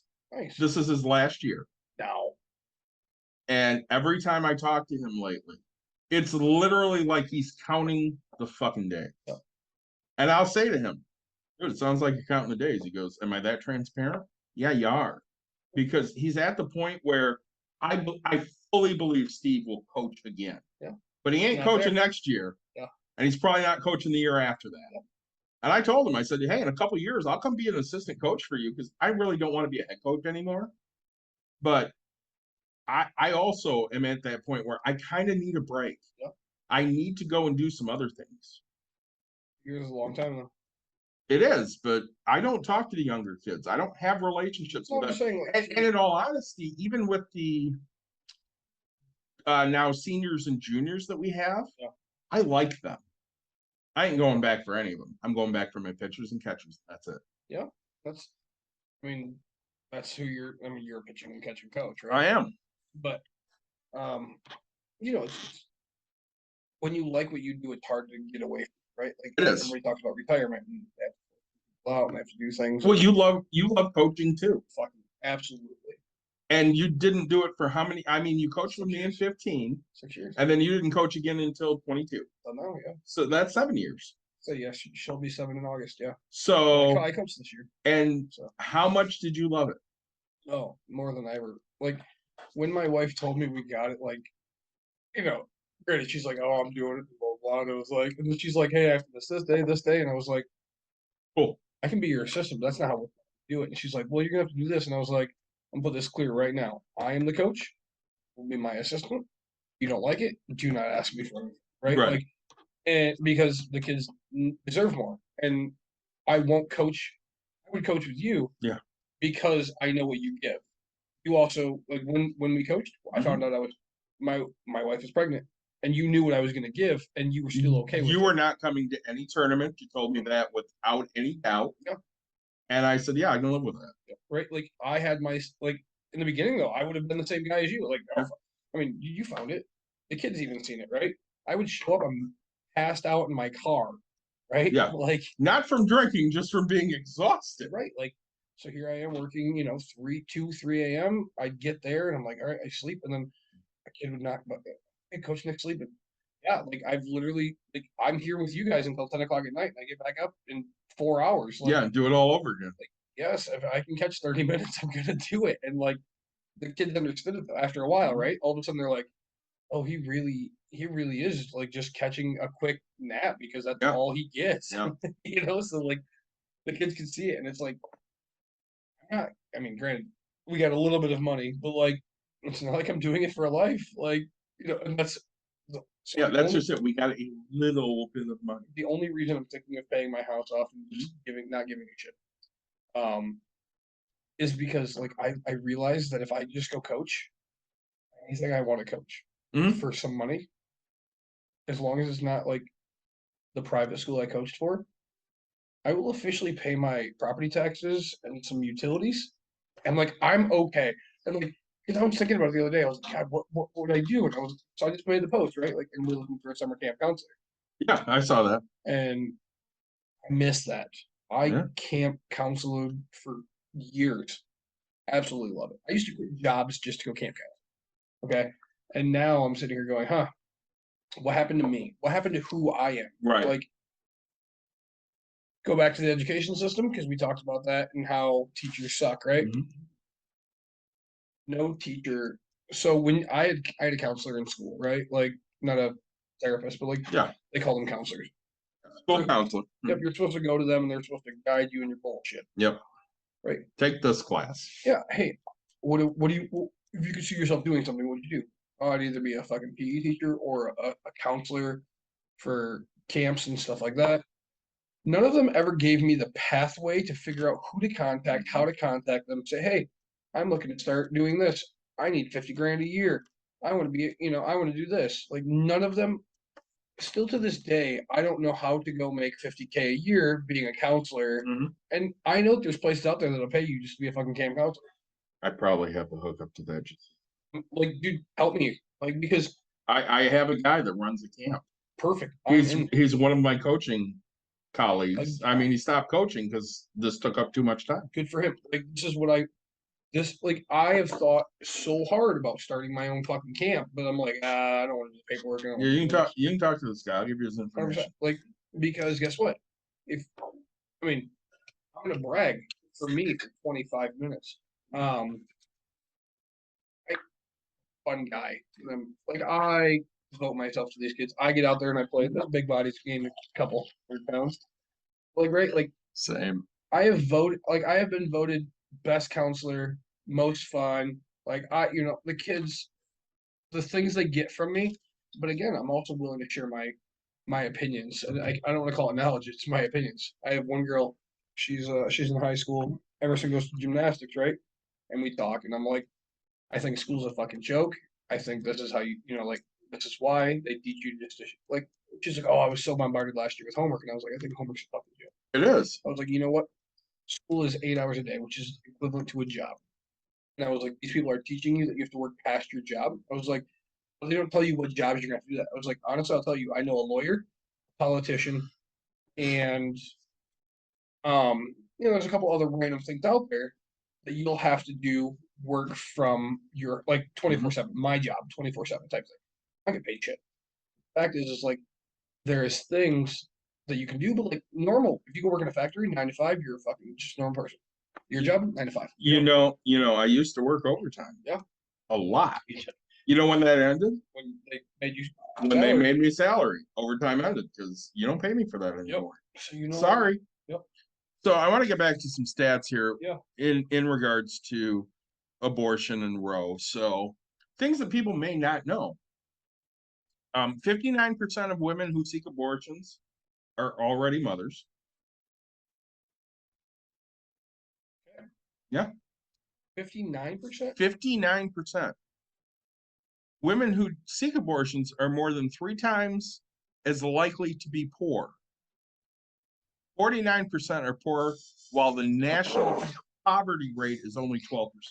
Okay. So the national poverty rate is 12%, but 49% of mothers that are poor seek abortion. What is the poor line?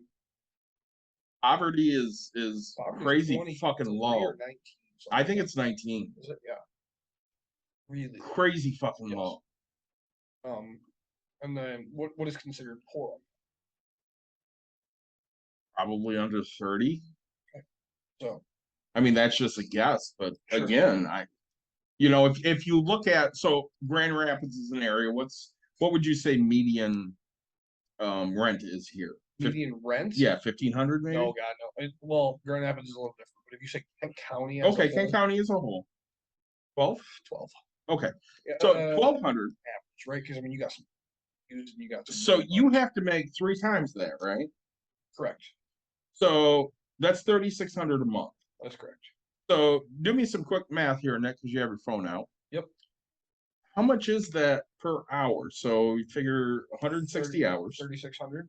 Yeah. Divided by 160, 2250.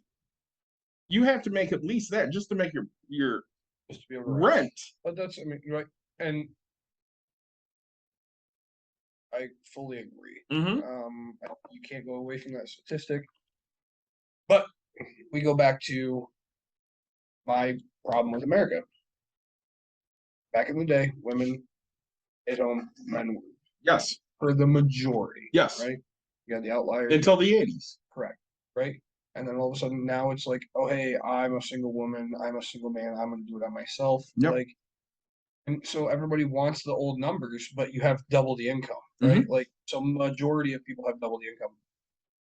I'm not saying leave the people in the past, but like, yes, is there enough low income housing? But like, and this is for me, it's very, very hard because you're not working, you're not doing things, you're living. Guess what? Baldwin has a place for $550 a month.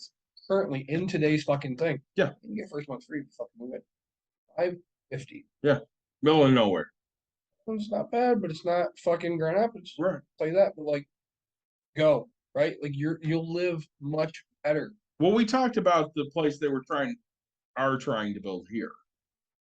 It's low income housing. Did I tell you? Yeah. Did I tell you how much the rent starts at? No. $1,500 a month. Is it really? Yeah, that's what I've heard. And it's low income housing. I don't know how that's low income. I couldn't afford $1,500 a month now. And I make good money. Anyways, back to my numbers. So average Yeah, rent. go ahead. Average rent in Kent County is actually I have 958 and I also have 13. Oh, 5, 12, 45. Right? Let's just go with 1,200. So yeah, 1,200. We're pretty on the market there. So right, like I think I don't know. I mean, 75% of women Yep. who seek abortions are low income. it's true. 55% report a recent disruptive life event such as the death of a close friend or family member, job loss, the termination of a relationship with a partner, or overdue rent or mortgage obligation. I have two things. Oh. One is about where we're getting, Yes, which is this is from Forbes. right? Yes. Which is a very prestigious, Mhm. well-known magazine/newspaper. They're very reputable source, Middle of the road. right? And people will say, "Oh, you're just making these." No, like this is health. Forbes magazine's been around for years. They've been. Yep. You can look up their statistics of. And this was published on Christmas Eve of 21. But I will tell you, so like now we have 55% of women. Yeah. And the fourth number in there, right, which was one that I said that I feel as a man, I deserve that right. I get it. You know, again, I will, and people like, oh, well, what? Like I will take full responsibility for you and for that child the entire way. Yeah, but you're again the exception to the rule. But I also want to be. Yes. You have to be the change that you want. Correct. Right, and like that's what I tell people all the time. Like you guys say, "Oh, you're the anomaly." Well, Yeah.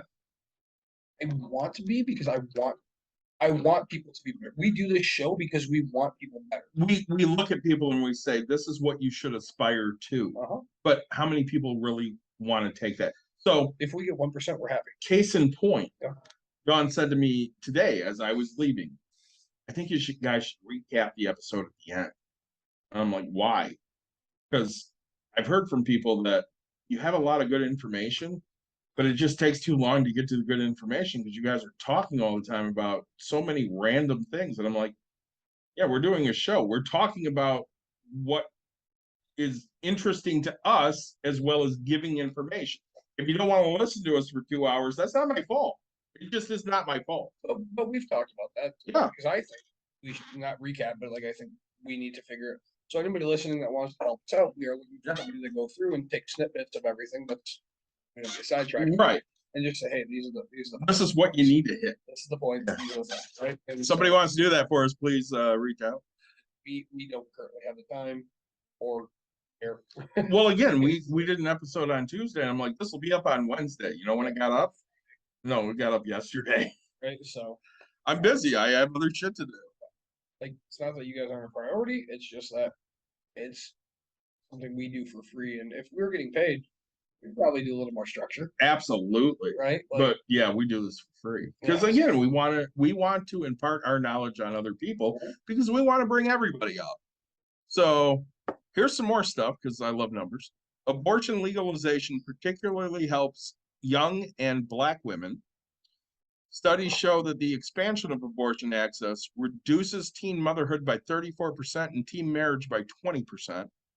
And access to abortion increased the probability that women facing unintended pregnancies attend college and enter professional occupations. Can you read that last bit? Reduced teen motherhood by 34% and teen marriage by 20%. And access to abortion increased the probability that women facing unintended pregnancies attend college and enter professional occupation. Right. So, I mean, we talk about that with women and the money gap aspect of things, right? Like women don't make because people are afraid because they're like, oh, they're just gonna leave us, they're gonna get pregnant and go. Like you're 40% more likely to go to college and go into professional life, right? Like I mean, when you're poor, what do you do? I mean, honestly, when you're poor, you just keep doing the same shit over and over again. Free shit. Yeah. You know what's free? Baby making. Until you have to have the kid. Making it is free, yes. The making it's free. The having them, not so much. But again, 3% of people, right, are having abortions because they just don't want it.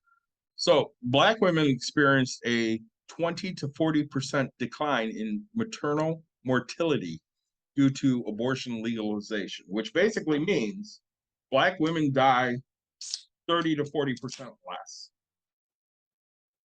because they have access to abortion. Yeah. Young women who utilize legal abortion to delay an unplanned start to motherhood by just 1 year realized an 11% increase in hourly wages later in their careers. So one of these things came up the other day, Dawn and I were talking about, and she goes, what was the name of the girl in Dirty Dancing? I'm like, which Baby. girl? And she goes, not Baby, the other one. I'm like, fucking no, I don't remember. It was Penny. Penny. So Dirty Dancing came out in 1987. So you were -1. Was -1. I was 10. Huh. I remember watching Dirty Dancing. I've seen Dirty Dancing. I had no fucking idea what was happening with Penny when I was 10. No fucking clue. So, like, if you were to ask me, hey, what's Dirty Yeah. Dancing about? I'd say it's about Patrick Swayze holding a girl up in the air Right. and telling somebody's daughter or father, nobody puts baby in a corner. Correct. That's synopsis of what I would tell you about that. So what happened was Patrick Swayze's dance partner. Yeah, was 16. I think she was older than that. She was older than that. But she got knocked up by the boyfriend of Baby's older sister. Yeah. And she wanted an abortion. And some crazy quack doctor came in and basically tore her ass up and didn't do anything. So Baby went and got her dad, who was a physician, and he came in and he took care of this girl, and he just knew that Patrick Swayze's character is the one that knocked her up. Yeah. But it wasn't. And as a 10-year-old, I had no fucking idea what was going on. Because again, I just thought he was pissed off at Patrick Swayze because he wanted to date Baby. Now I gotta watch Dirty Dancing. You probably do. I didn't know it was an abortion. I had no fucking idea. And at 10 years old, I shouldn't know. I should have no fucking idea. God no, right? Like, brings us to our next fucking go around, right? Mhm. I was talking to. Well, I don't want to get into detail. I was talking to a person I know, A person you know, yes. and telling me about where they live and how 12-year-olds are out smoking. Mhm. They're out doing drugs. Yep. They're Having sex. They are like Yeah. they're sexually active. Yep. Stop being me, right? Stop being the stupid fucking kid. Like, and again, when you're poor, you find that far more often, right? Because guess What else do you have to do? Well, your parents aren't around because they're busting their ass. Right. They have to make a little bit of money to get some fucking food on the table and keep a roof over their 100%, head. right? So, like, you know, I have a friend who is very well off as a fucking nanny, right? Mhm. They go to private areas Mhm. like schools, things like that, right? So somebody is guiding their life to be in that upper echelon of life. Yep. Where, you know what the fuck? Trailer park people, like, they play at the fucking playground that's provided if there is one. Yeah, at the trailer park. Right, like, Yeah. they don't fucking leave. Or guess what? Like, sure, there's people, like, there's theft in everywhere. Where you're most theft. Like, again, there is crime everywhere. Poor people don't have choices, so they make bad decisions. Right, and you know what? When you get to a point where it's better to go to jail because everyone makes a fucking. What do they say about jail? 3 square meals a day. 3 square fucking 3 hots and a cot, baby. Yep. Guaranteed. You got a place to sleep.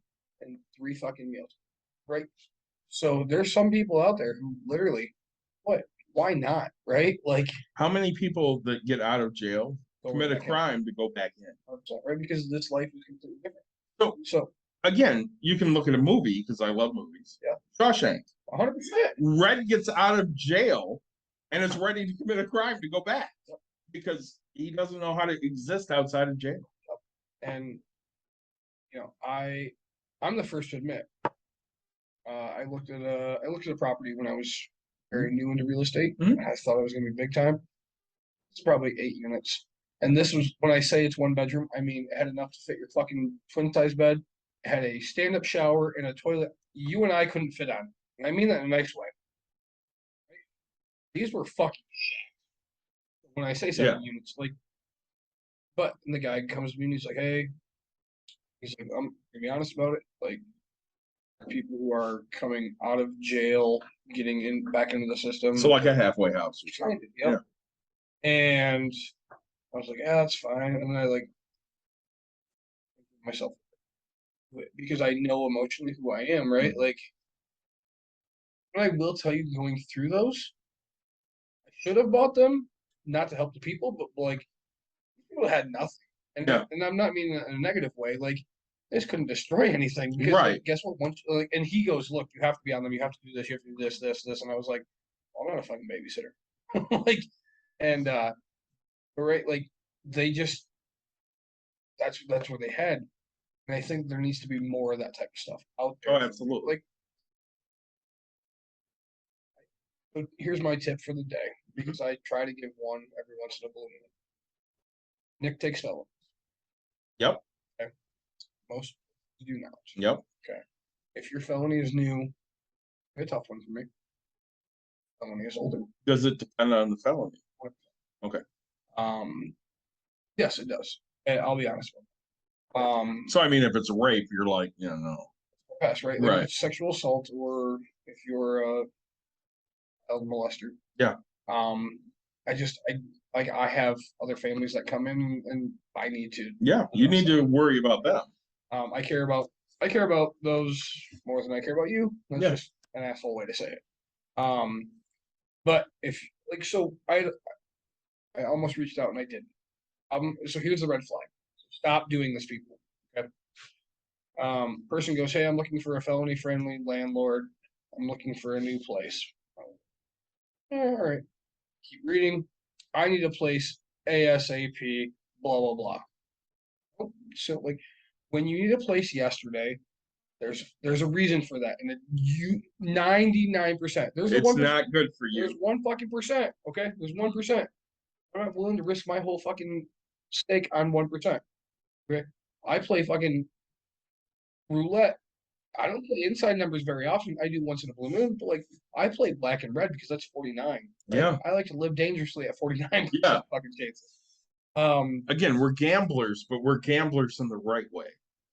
Somewhat educated. Yeah. Right.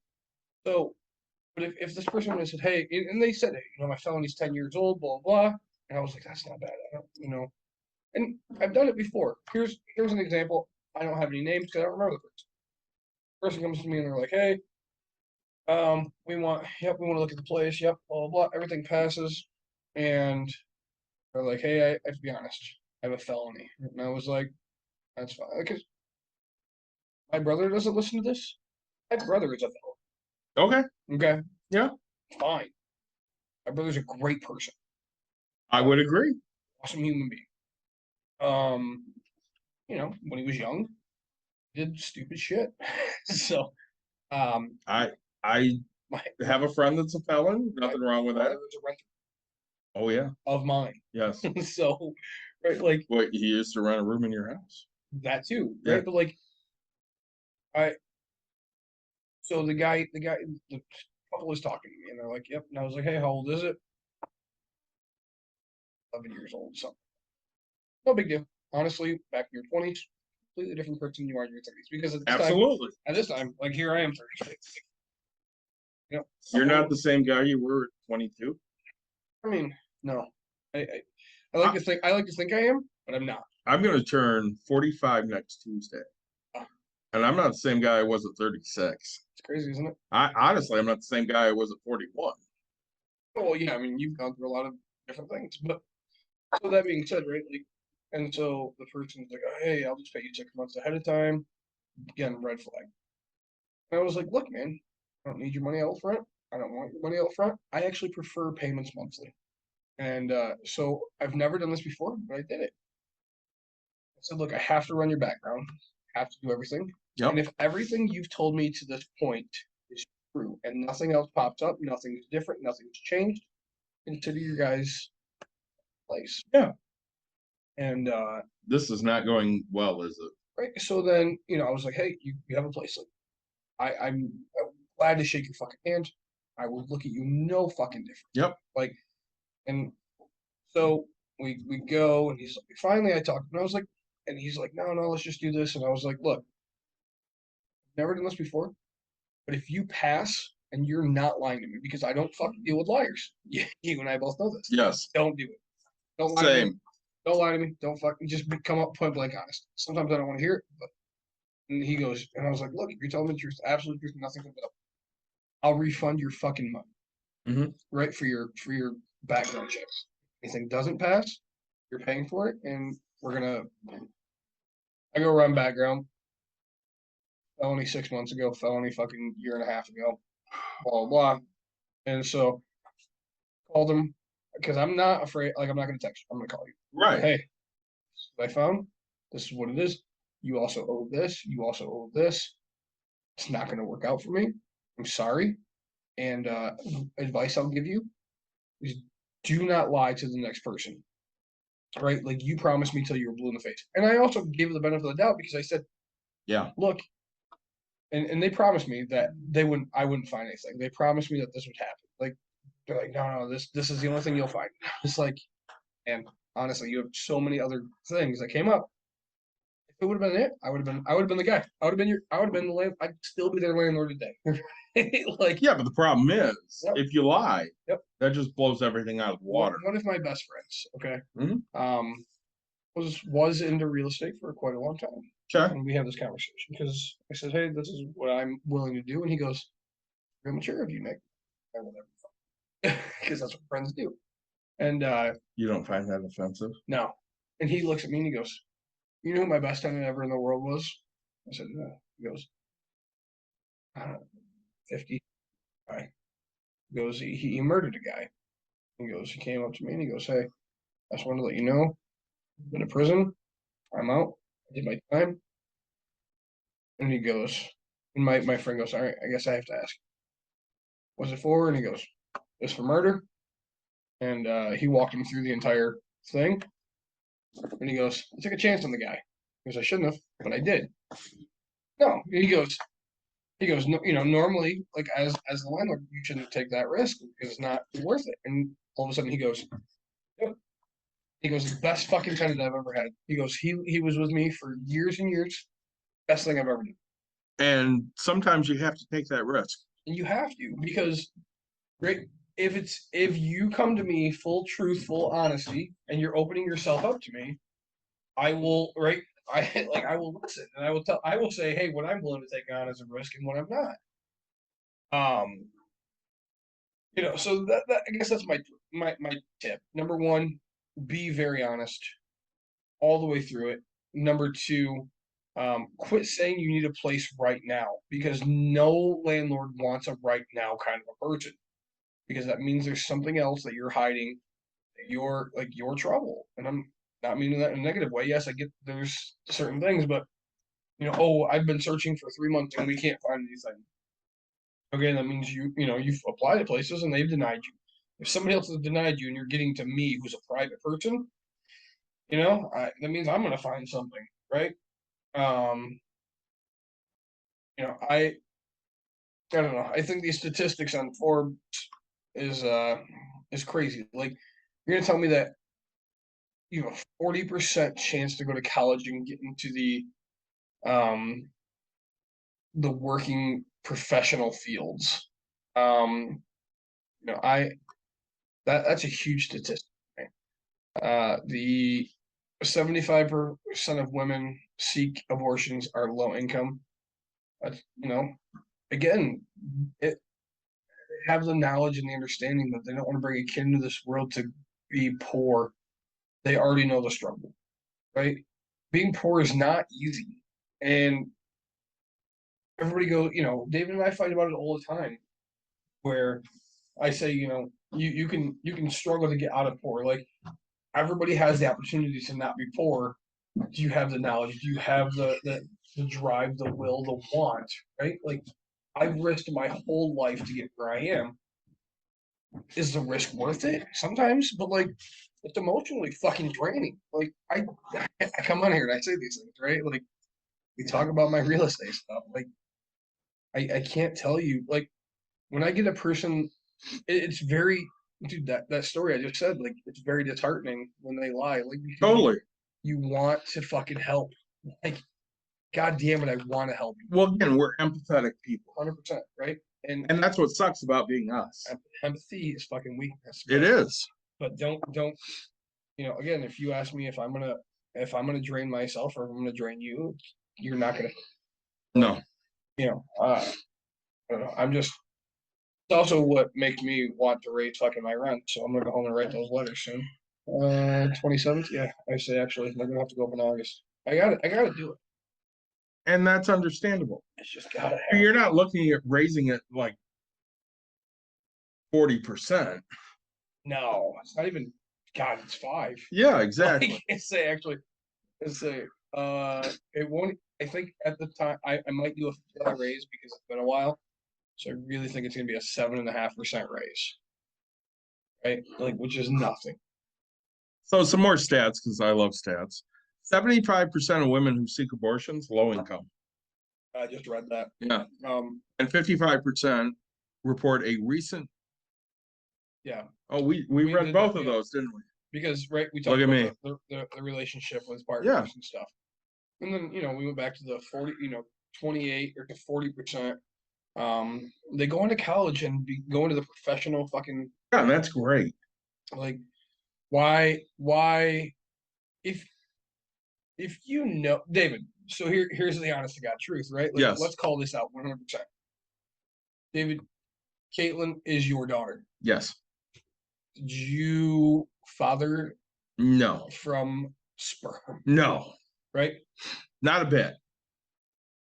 Now, if you so you financially raised her, you did all Yes. this. Okay. I provided everything. There's not men like you out there. There are not, no. The people that are getting remarried, like, oh hey, my family went from 3 to 6. Guess what? Because another man has had kids. Yeah. There's that many people that without kids that are gonna go marry people with kids. You're an anomaly. You just don't know it. Well, again, I mean, at 20, I met my wife at 22, I want to say. Yeah. Let's see, hang on. 97, I was 20. Bullshit, I met my wife at like 23. Yeah. And 22 going to 23. And at that point, I dated 2 women that had kids. Yeah. And the one before Dawn, I remember she had come to visit me and, we did what we did. Yeah. And then I took her home. And the next day she's like, so what did you think of so-and-so and so-and-so? And I'm like, they're fine. I don't really know. And she was pissed at me because, we went to her apartment and there were 2 older people there, older being like 16, Sure. watching 2 young kids. Sure. She never told me she had kids. I have no fucking idea. I don't know who the hell she's living with. I have no idea. Right. She's pissed off because I didn't like her kids. And I'm like, I didn't even know you had kids. What are you talking about? So Dawn was the second person I dated with kids. Yeah. And after the age of 18, no. After the age of 21, I only dated 3 people after the age of 21 before, my wife and I really got together. My wife and I married. I was 3 days into being 22. Right. Right? Like, I married very young. And trust me, I did a lot of stupid shit from the age of fucking 12 to 17. Well, again, when I was, I dated a 17-year-old when I was 21. Right? Which is stupid as shit. 100%. And then I turned around and the girl, that had 2 kids was probably in my age range, maybe a touch older. And then, of course, Dawn was a year and a few months older than me. Yep. So, I went from dating a really young girl to older women. And you're more mature because, right, like, when you have a kid, you would hope there's a maturity aspect. You would hope. Well, I can honestly say I was a horrible fucking parent for the first, I don't know, 5, 6 years. 'Cause I don't know what the hell I was doing. I don't think any person with their first kid has any idea what the fuck they're doing. I definitely did not. Like, I don't know. I love my wife. You know this. I do. Everybody listening, I do love my wife. My kid tries to push my wife's buttons like fucking crazy right now. I don't know how to fix it. I'm the first, but it's funny because Emerson and I were out the other day, and we were just, I've always, every time it's just me and her, I call it daddy daughter. Yeah. It's a thing. Like, hey, we're gonna go fucking, and I don't let her get away. Like, she doesn't fucking backtalk people. She doesn't, she will be very respectful. But, today, mom, come here, mom, check this out, mom. And he's like, and she just like needs me. She wants this. She's like, she will only have 2 seconds, and I'm like, Yeah, but why? yeah. And then Courtney, like, she'll text me like while I'm out with Emerson, right? Like, we're in Holland. She's like, Yeah. oh, how is she for you? I was like, Fine. what are you talking about? How is she for me? Like, and when she always says she's right, like, she loves spending time. Like, in my head, right? Like, there's the times I yell at you. She's like, I hate you, but like, Yeah. the next day she wakes up and I'm like, those fucking Cheerios. Yeah. It's almost like my kid wakes up as a joke. I'm joking. She wakes up like fucking hungover. Yeah, I could use some eggs, right? Like she's so like chill for 2 seconds. It's not like she wakes up like hostile in any way. I woke her up the other day after like very little sleep, and she's a little fucking alien, but really it's just not. Like Courtney lets her, and today Courtney's like, oh, we need to make sure that she doesn't get everything she wants. She has to take care of this stuff. And I was like, I understand what you're saying, but it's very hard for me because I don't take care of my things. Yes. And she Yes. goes, your beer came from outside. And I was like, exactly. Like, thanks for fucking reminding me. Like, I'm not great at that stuff. Yeah. Like, Yeah. my mind only Same. thinks about the important. Like, a beer can doesn't fucking bother me. Like, if you came over, like, that's why we're friends, right? If you came over, you're seeing there's a beer can just chilling by the fucking pool, you'd be like, I oh, wouldn't care. Nick was either there like 2 minutes ago or it's from fucking last night. That's why there's a fucking circle of beer cans. So I have to tell you a story. Yeah. So you guys show up on Saturday to Pride. Yeah. And I introduced Emerson to Sam, and I said, yeah, she's my favorite, but she fucking hates me. Yeah, that's true. So I tell Dawn that story. She only hates you because every time she sees you is at Nick's house and you're drunk. Yeah. I'm like, I'm not drunk every time. I said, and she absolutely sees her dad drunk too. And Dawn's like, Nick's not nearly as drunk as you are. Like, okay. Well, the problem is when I show up, I'm already in bed. That is true. I mean, like, right when you look at it, like, and she'll catch me at like fun drunk time, right? Like, we were at Before you get belligerent. right. We were at a friend's house, and like the little young girls come up. They're ghost hunting, Yes. right? Oh, hey, we're gonna go searching for ghosts. Who wants to come with? And Uncle Nick, Mr. Nick, blah blah. Like whatever. Daddy, oh yeah, I'm gonna go ghost hunting. Let's go. So I hop up, and they're great. All my buddies and everybody's like making fun of me. Oh man, it's like drunk fun Nick is great. Like, so we're over here searching Drunk Fun David is great. Right, like 100%. So it's like The problem is our spouses see us when we're not fun, at drunk people. at that peak of like, hey, you go to bed real quick. I got some more beer to finish, right?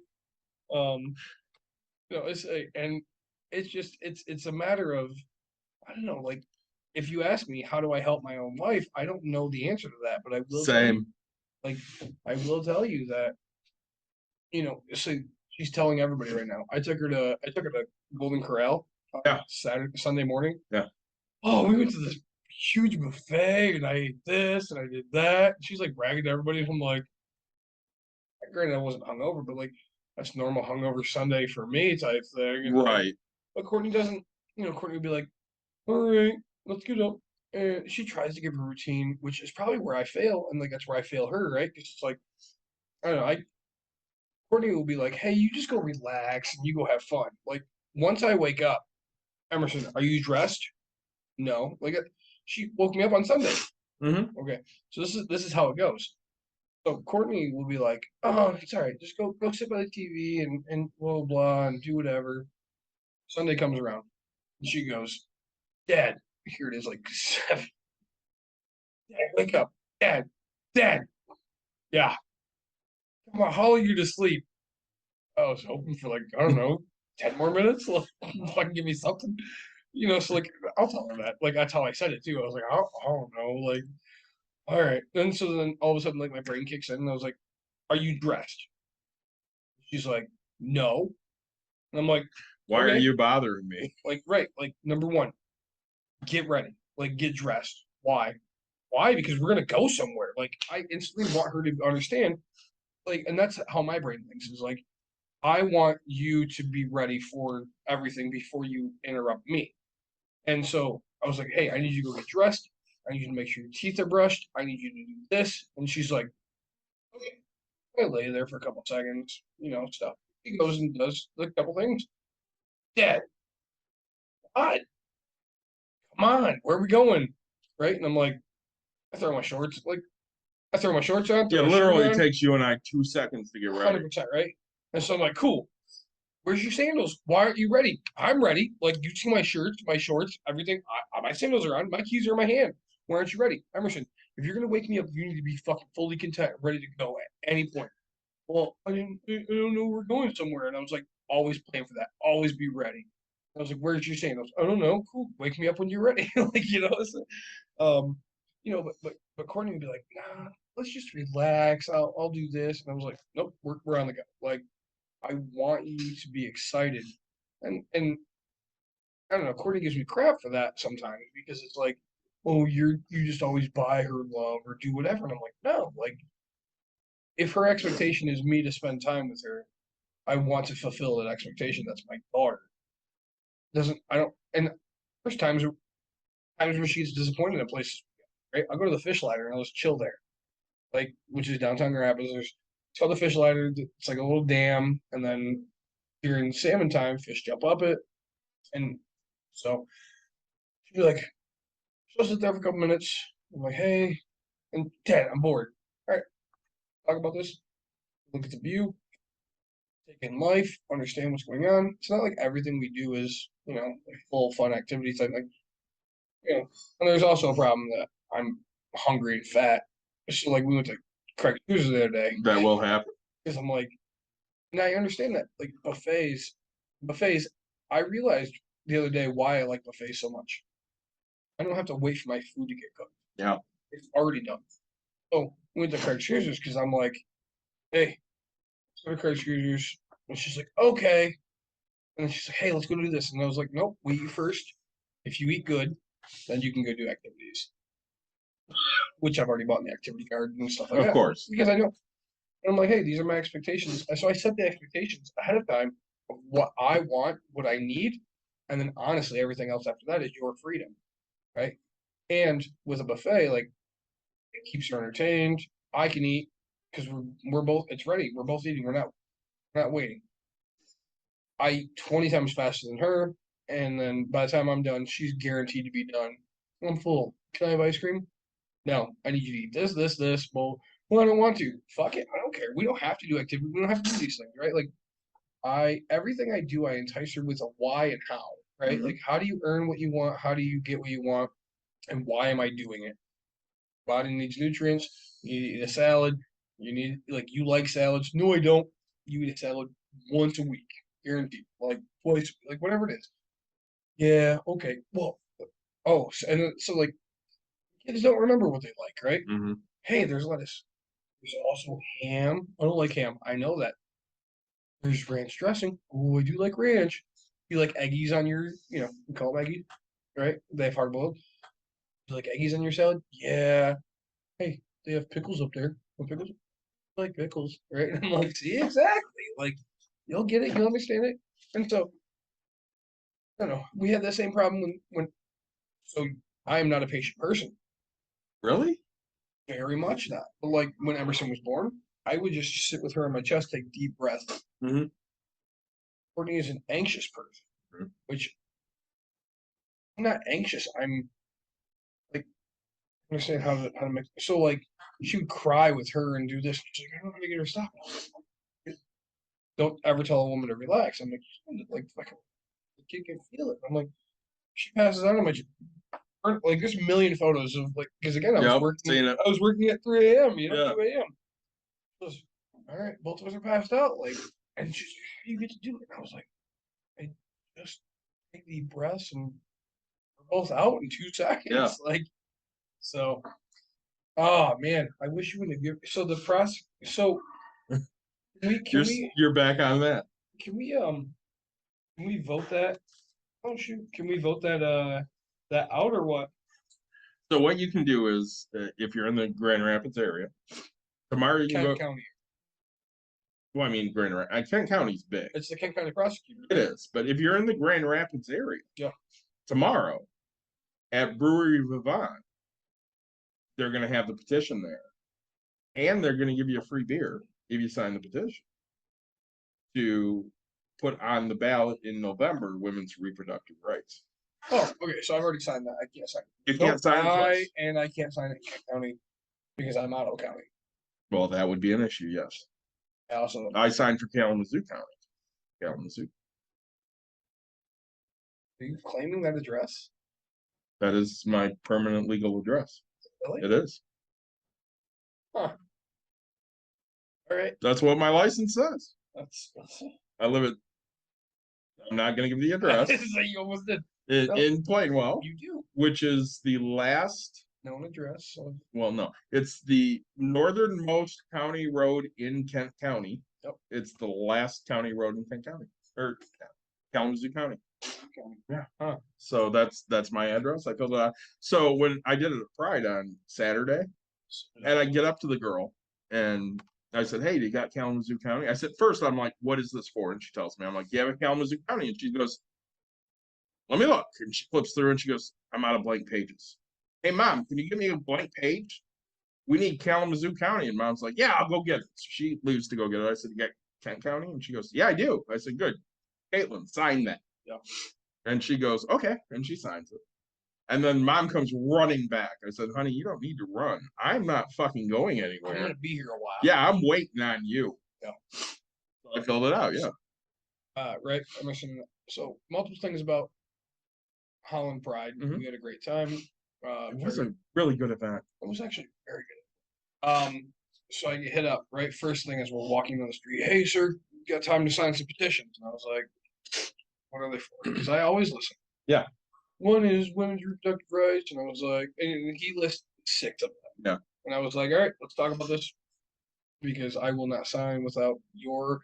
If you don't know what I'm signing, Yeah. I'm not signing. Okay, I will read it so I know what I'm signing. Here's the thing.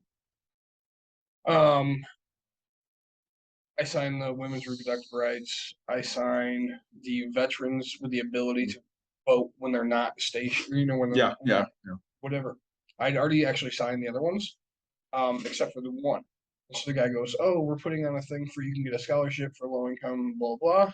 We're putting on one so you can write off and get a tax credit for the one." And I said, nope. And I told him, I said, "Didn't sign it. I won't sign it." And he goes, "Huh?" And he goes, "Oh, so you want this one?" And I was like, "I didn't sign it. I won't sign it." And he's like, "What does that mean?" And I was like, "I don't think that people should double dip. You're already getting a scholarship. You don't need to get that as a tax refund. Like, it's not how this works. Like, you're spending money that's not yours. I don't need you to be like, hey, I'm getting this as a refund." And he goes, same as Don, right? Yeah. Like, hey, you've actually given an educated conversation. And you can just see it kind of clicking. That makes sense. Right. Like, and I was like, so again, I will not be signing that. And Courtney signed that. Right? And she's like, "Why didn't you sign that one?" I was like, why would I want anybody to make money on money that technically I'm probably the one funding that goddamn thing for fucking kids. And why would I want them to make money on the money I've given? And she's like, "Yeah, I can see that." And I was like, exactly. So, there's certain things that I Like, know your shit. Don't just be a person that's out there doing what. Go in there and know what you're standing up for, right? Like, I'm not a petition signer. Do we talk about the assessments that are happening in my township? All right, fun stories. I get a letter in the mail from my township. It says, "Hey, we're going to be doing assessments of properties so that way everybody's on an equal playing field. We know what things are going. Blah blah blah." My wife and I got into a big argument the other day prior to this, or maybe it was just after. We had a vote, right, for raising taxes on non-owner occupied properties. Nope.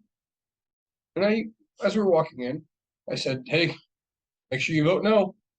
Right? Ha ha ha. So I vote no. We get out. She's always entitled to her vote. Yep. Right? I will never stop my wife, but I can't tell you I'm not going to be offended by it. We get out, and I was like, "Hey, I voted no. Would you vote?" She goes, "Yes." She goes, like, "Why? Why would you vote yes? Like, tell me your reasoning." Well, I looked at it as it's 18, or they're going from 18 to 21% or nothing at all. And I was like, I said nothing about nothing at all. It meant to maintain it at 18% versus going up to 21. And I was like, you already stated, I was like, why would you take money out of my pocket? That's all. Like, stop fucking, like, that's all right. I'm offended by this. I was like, it's just crap. Well, I guess I just didn't read it enough and I didn't realize it. I was like, why the hell would you vote just because you read two numbers? Like this is this, and so it's been a huge problem for me. And I said, look, I didn't vote for Trump, even though he was my better candidate because he would help my business. Right. And I said, I didn't do these things. I respect you enough to not fucking vote the way of this, even though, like, again, the Biden thing. I was like, I will waste my vote on something I know that's not going to happen, right? Jill Stein, like, I will not vote for a party because you have valid information, right? Like, I voted for. The more I listen to the guy, I think fucking great. Like, not Nader. Who's the new Nader? Sorry, Mittens.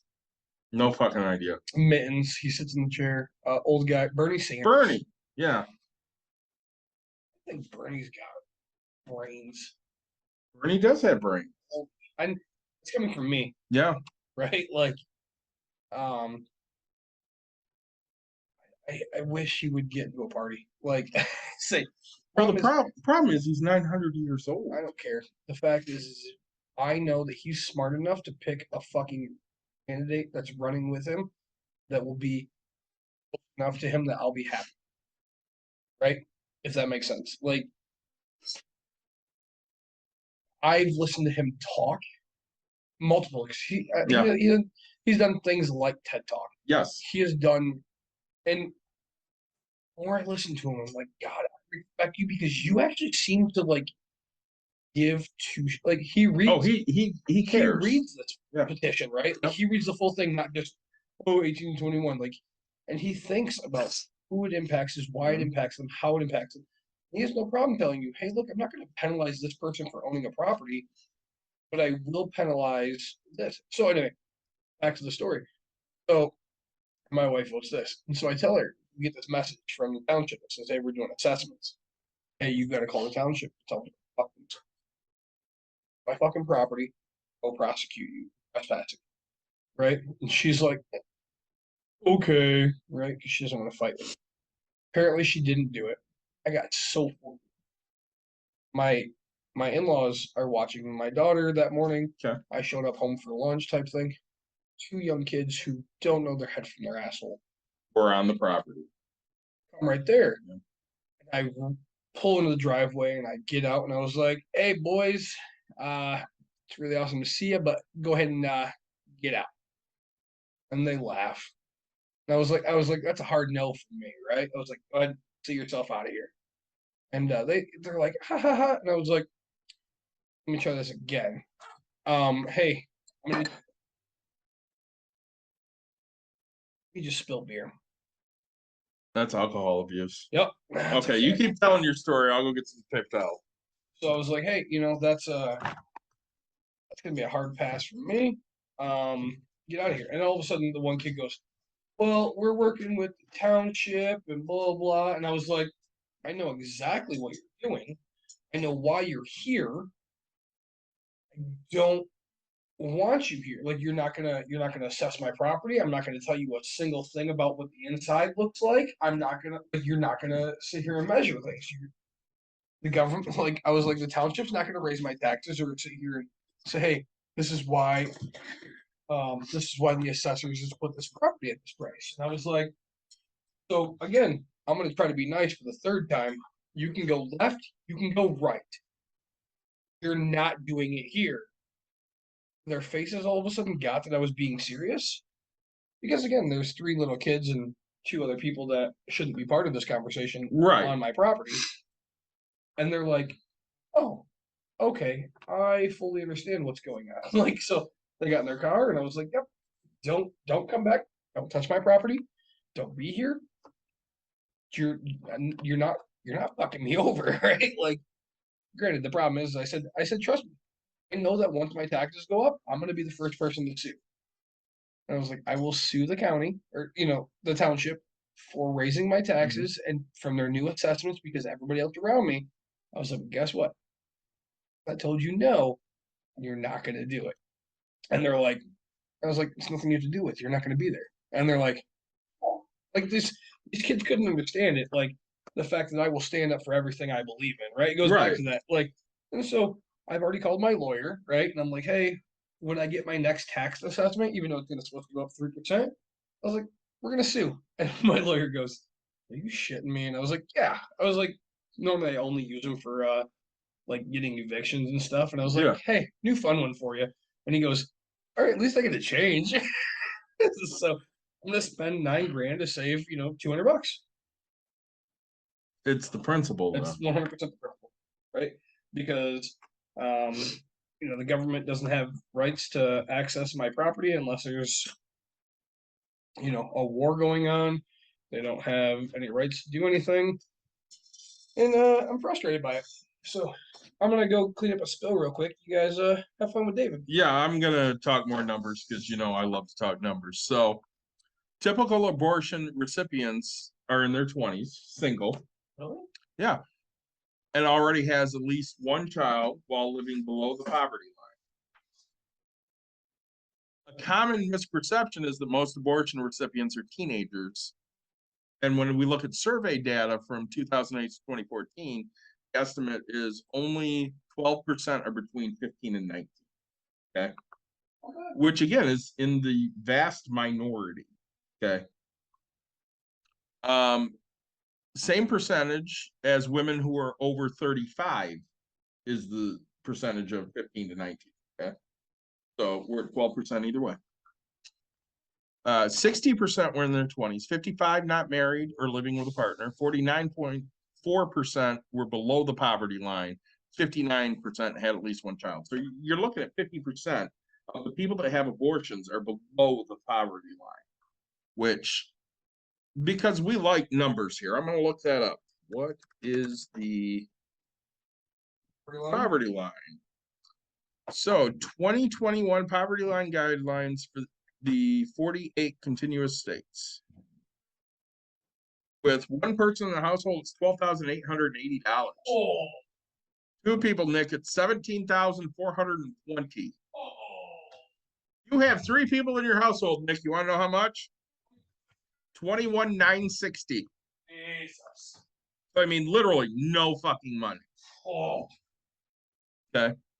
Abortion access reduces the odds that a young woman will have an unwanted child early in her life, which are the crucial years that will set her economic trajectory. And of course, we are nothing if not a podcast that talks about setting yourself up for success in your later years.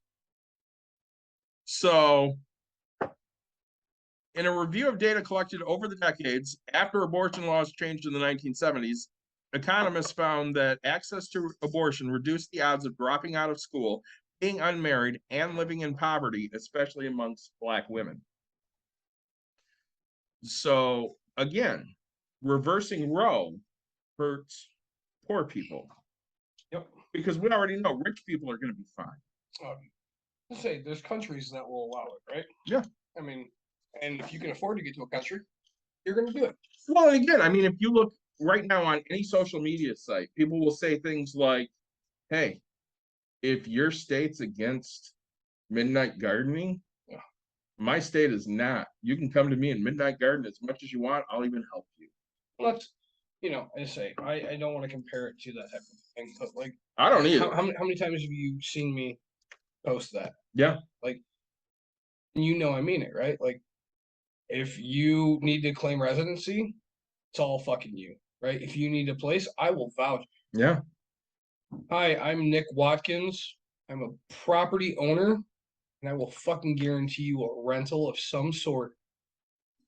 Whether there's somebody else living there, you will claim residency somewhere in one of my properties. One of the TikToks I follow is Jolly Good Ginger. Yeah. Love Jolly. He posted a TikTok the other day of a bunch of creators that are like him. Yep. And literally the TikTok was, I will aid and abet abortion. Yeah, totally. I would. I'm not going to sit there and say, if you're into midnight gardening, come find me. No, if you need an abortion, come find me. I'll help. 100%, right? Like, and that's kind of the whole point I was making is like, when doctors start seeing, and the joke is co right? But like, there's people that are gonna see it fucking serious, right? And they're gonna use them at a fucking when they start seeing medical problems because somebody used a coat hanger to try to make this happen. It's not ending your life, but it's like, Jesus, man. Well, again, I mean, you talked earlier about where am I getting my stats from? That was from the Washington Post, just so you know, people. We're not cutting off abortion access here by saying no more abortions. We're cutting off safe abortions because people are still going to get them. 100%. That's exactly it. You're not stopping an abortion. You're just stopping a poor person from getting a safe abortion, which just goes back to you don't care about poor people. Yep. And, I mean, you don't care about anybody in general, right? Like, we talked about it. 80% of people are okay with it for circumstances. And I think, again, if you're 3 months or, if you're third trimester and you're about ready to deliver the baby and then you decide you're having an abortion, yeah, I'm going to judge the shit out of you. I'm the first to admit that.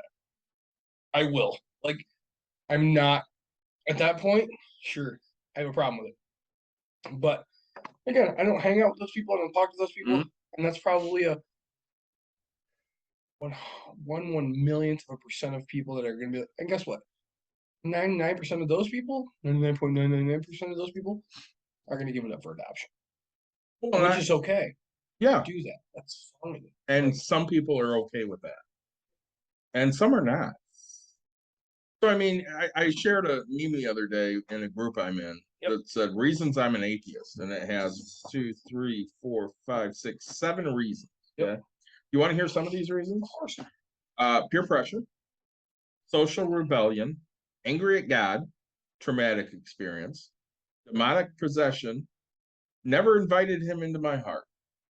Mind you, none of those have any shading on this pie chart. All of the shading goes to honestly examine the philosophical, historical, and scientific arguments for and against the existence of a deity. Yeah. Which is why an atheist. So, one of my best friends, we went out the other day for his birthday. Yep. And his wife. He has been so he'll tell you he's blue in the face, like, right?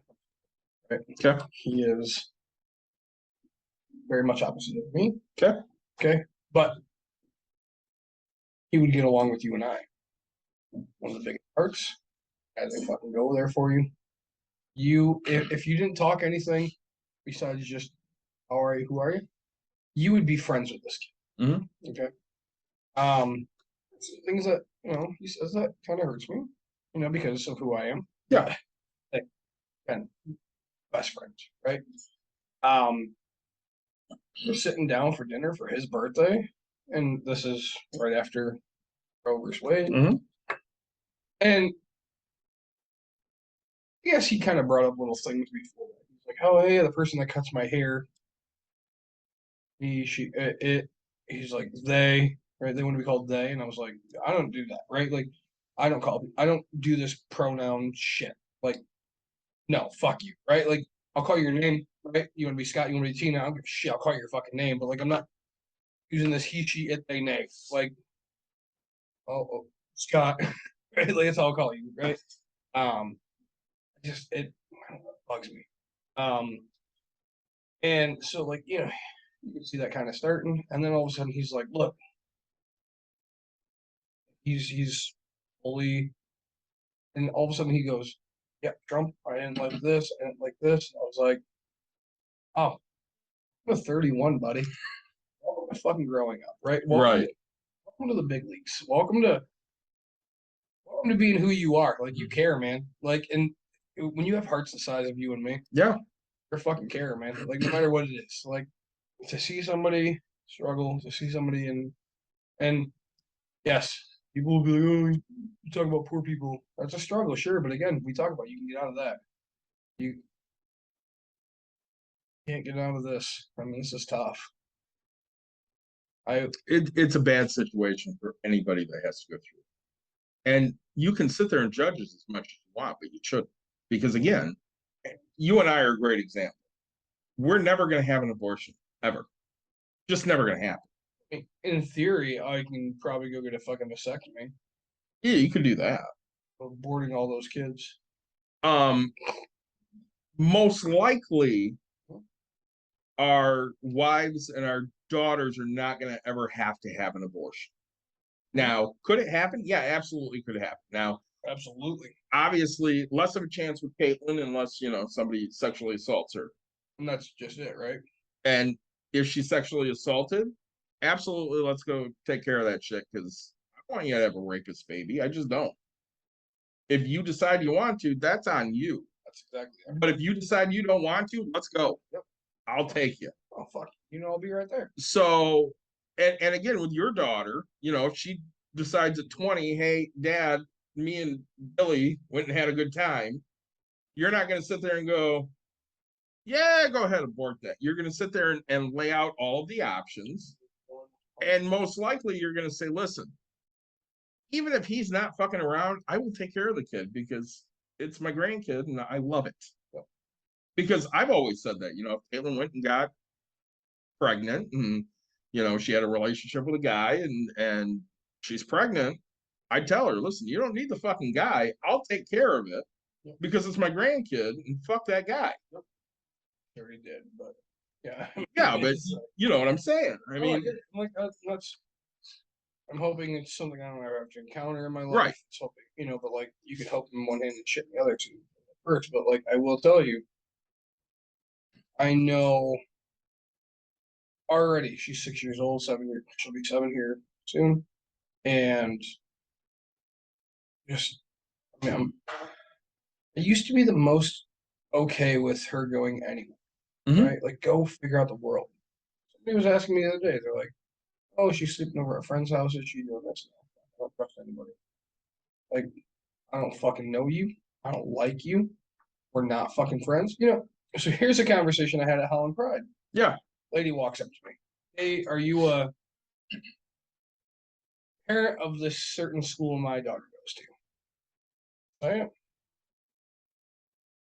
Like, oh, blah, blah, blah. I introduced myself. And I was like, and then she's like, I'm here for this. And she's like,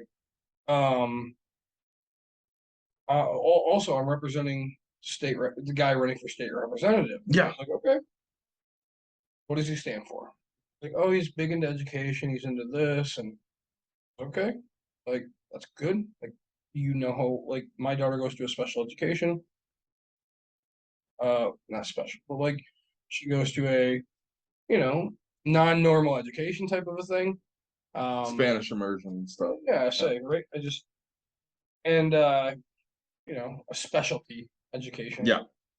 And, then I was like, so what does he feel about small business? And she's like, hey, he feels this. And I was like, okay. Like, oh, we'd like to, talk to small business. And I was like, my small business isn't a business front. It's not a storefront. Like I own. She goes, oh, okay. And you could tell her kind of getting a little different. And I was like, look, my wife's the one. And she goes, oh, she's the one I want to talk to. And I was like, yep. And then she starts talking about how there's people that go to our township meetings and they follow people to their vehicles and they do this. And I said, well, I don't care what side you're on. You feel uncomfortable by somebody? I was like, you tell me when the next one is. She's like, what? And I was like, the worst, what the worst day of my wife's life was? Any idea? I have no fucking clue. I don't know it either, but I'll tell you, I know one of them. Okay. The instant I realized that I don't have to have a job and me going to jail for a very short period of time, so I punch somebody in the face and I get a misdemeanor or whatever for assault, and I get out, lose anything in my life except credibility. And she goes, and I tell her, I was like, holy shit, because something pissed me off a while ago. I was like, fuck, I'll go do this. Oh, I was gonna rip down a flag for something, and I was like, it's a misdemeanor. Do I give a shit my criminal record? Like, Right. I don't have anything to work for people to give a shit about, right? Yeah. Like, this could be all right with me. And so I'll tell you guys, to be honest about it. I think we talked about it in the podcast. We might have. It was the flag says Joe and his hoe. Yeah. And I have a daughter, and my wife is very hurt by that, right? Mm-hmm. Like, and Kamala Harris, like, do you know how many people she slept with? No idea. Okay, me neither. Do I care? Do you? I don't. Okay. And if it was one, would that make her a hoe? I mean, not in my mind. Right, like, and in my mind, if it was 30, it wouldn't make her a hoe. Like, so she again, not to interrupt you, but yeah. we go to that double standard. Yeah. If a girl bangs 30 guys, $2. she's a whore. Yeah, if a guy does. But if a guy bangs 30 guys, everybody's giving them fucking high fives. 30 guys.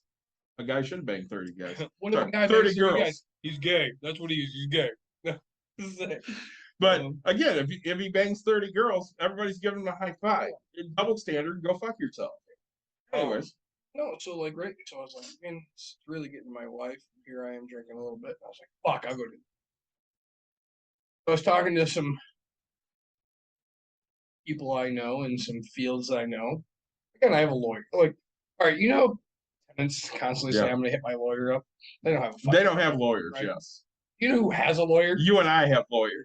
Right? Like, I have a fucking lawyer. Okay, so I'm like, oh, I'm talking to people, and my friend that works for a place that deals with criminals goes, rip the flag up, but leave it there. He goes, Steph will get you a felony. Vandalism will only get you a misdemeanor. I was like, holy shit, balls. Like, this is why I talk to you, right? Yeah. I was like, a mystery? That's fucking nothing. Like, who gives you shit? So then I was like, have you seen my truck? Biggest fucking redneck piece of shit. But so then I was like, all right, I have freedom of speech. Just as much as he does. Yeah. So I'm gonna take my truck, I'm gonna park it right in front of his fucking house. I make t-shirts, I make vinyl stickers. Yes, you and I was do. like, I'm gonna change this fucking most derogatory shit, have an arrow pointing to this guy's house, right? Like, with my fucking beat up truck. All I have to do is get over there and fucking move it back and forth just a little bit. Yeah. Right, and I'll block the fucking view and I'll do this, and my wife's like, oh my god, this is the greatest idea. And she still won't let me fucking do it. But you totally need to do that. I do, right? Like, I'm gonna go do it tonight. You totally fucking should. And he can cut my fucking brake lines. I haven't used my truck in a year and a half. Yeah. I don't give a shit. Get out of it. Set it on fire. Like, fuck, buy me a new truck. It's paid for. That's a fact. But right, like, when I have to tell my daughter why this person is being called a hoe, when we have zero proof of anything of it, right? Like that Mhm. pisses me off. When I have to tell my daughter, hey, now you have to be more careful about having sex because not just because that guy does whatever, but like the fact that is you could die from it. It's not like it's gonna not change your life and do whatever. But the Mhm. fact is you could die if complicated. And Yeah. if I was a person going to have a kid right now, Mhm. and knowing the fact that like, and trust me, I'm trying to have a second kid. I just think that this doesn't fucking get me to not have Oh a yeah, second one. yeah. At this point, Like I'm sitting here going, fuck me. But like again, I'm not rich, I'm not filthy rich. If there was complications, guess where I'm going? somewhere where you can Not take care of fucking it. here, Yeah. apparently, right? Like Somewhere you can take care of it, but I not love my Kent I County. love my wife. Yeah. I love my wife. The unborn thing that's inside of her, I loved it. I did whatever, and it sucks for people that have had it, but like I my wife needs to be with me. So, and one of the arguments I always hear is, well, it's a living thing. It's a living thing. Blah blah blah. It's not. And to be a living thing, you have to be able to exist Without on your own. It's a fucking parasite. Mhm. So you can sit there and say it's a living thing all you fucking want. If you can mandate that a woman has that child, you can mandate that, Nick, you need a kidney. I'm a match for a kidney for you. I have to give you my kidney. I don't have to give you my kidney. That's my fucking choice. They can't tell me I have to, but they can tell a woman that she has to have birth. Bullshit. They can't tell her that. I mean, obviously, right now they can because we're in fucking backwards land, bizarro world, but they shouldn't be able to. That's bullshit. and I do. So like, right, I assume Dawn and I will have a conversation because I am upset about the aspect of white man. One thing that I'm very upset about is the fact that everybody listening, I want to be clear. A female Supreme Court justice voted to turn this. An African American male voted to overturn this. Mhm. So don't sit here and tell me it's only fucking white men, right? Old white men. Like stop. There's three females. Two of them right now I currently respect for females. One of them I do not respect as a fucking. There is plenty of white men. There's an African American male who, God, I cannot. The problem is everybody's like, oh, is he gonna go against fucking mixed race? Motherfucker's married to a white lady. Don't sit here and like, on you need to understand this guy here, and this is, and I tell you, I told the same thing to everybody. One thing I supported about Trump, who I thought would be the one person to get it through, term fucking limits. Get these term fucking limits going. Let's go. Right? Presidents are 8 years, everything. And where did that go? It's fucking nowhere, right? Like, and that's why I said I'm fucking disappointed. That's the only thing I fucking had in favor of him. Everything needs term limit. State-wise, locally, nationally, fucking courts, they all need fucking term limits. Don't get me wrong. We have a mayor in Granville, which I still call myself Granville, even though I'm Jenna. We do everything in Granville because they do more than Jenna does. I love the mayor. He is one of the greatest fucking mayors we've had. He does so much. I mean, he literally, it's not because of money. He's fucking loaded. Loaded. Probably the richest. Mhm.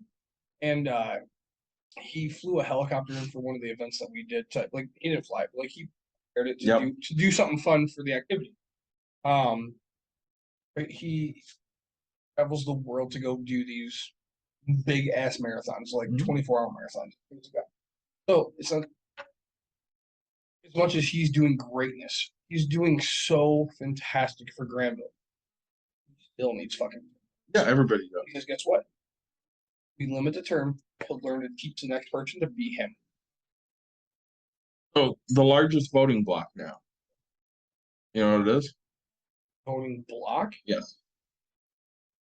It's millennials. Is it really? It is. And they're not doing it. I read that. Yeah, they're not doing it. So I posted the other day. It was on the day Roe was overturned, and I'm gonna find it because Sure. of course it pisses me off because this is where we're at. So in the last election, 2020, 74,216,000 and change voted Republican. 81,268,000 and change voted Democrat. And 101,176,932 people better start to give a shit. Fuck. So 20 million people voted for no one more than they voted for Democrat. Yep. And 26-ish Republican. Which again, I mean, that sounds like a pretty good break there, because we're more liberal in this country than we are conservative. But even when you look at liberal, Biden's a liberal and a horrible, horrible person. He's a fucking moderate. He's to the right of center. He's not really liberal. I would agree, right? Like, and that's the thing. Like, he's just not doing it in the best way. I am. I mean, you're more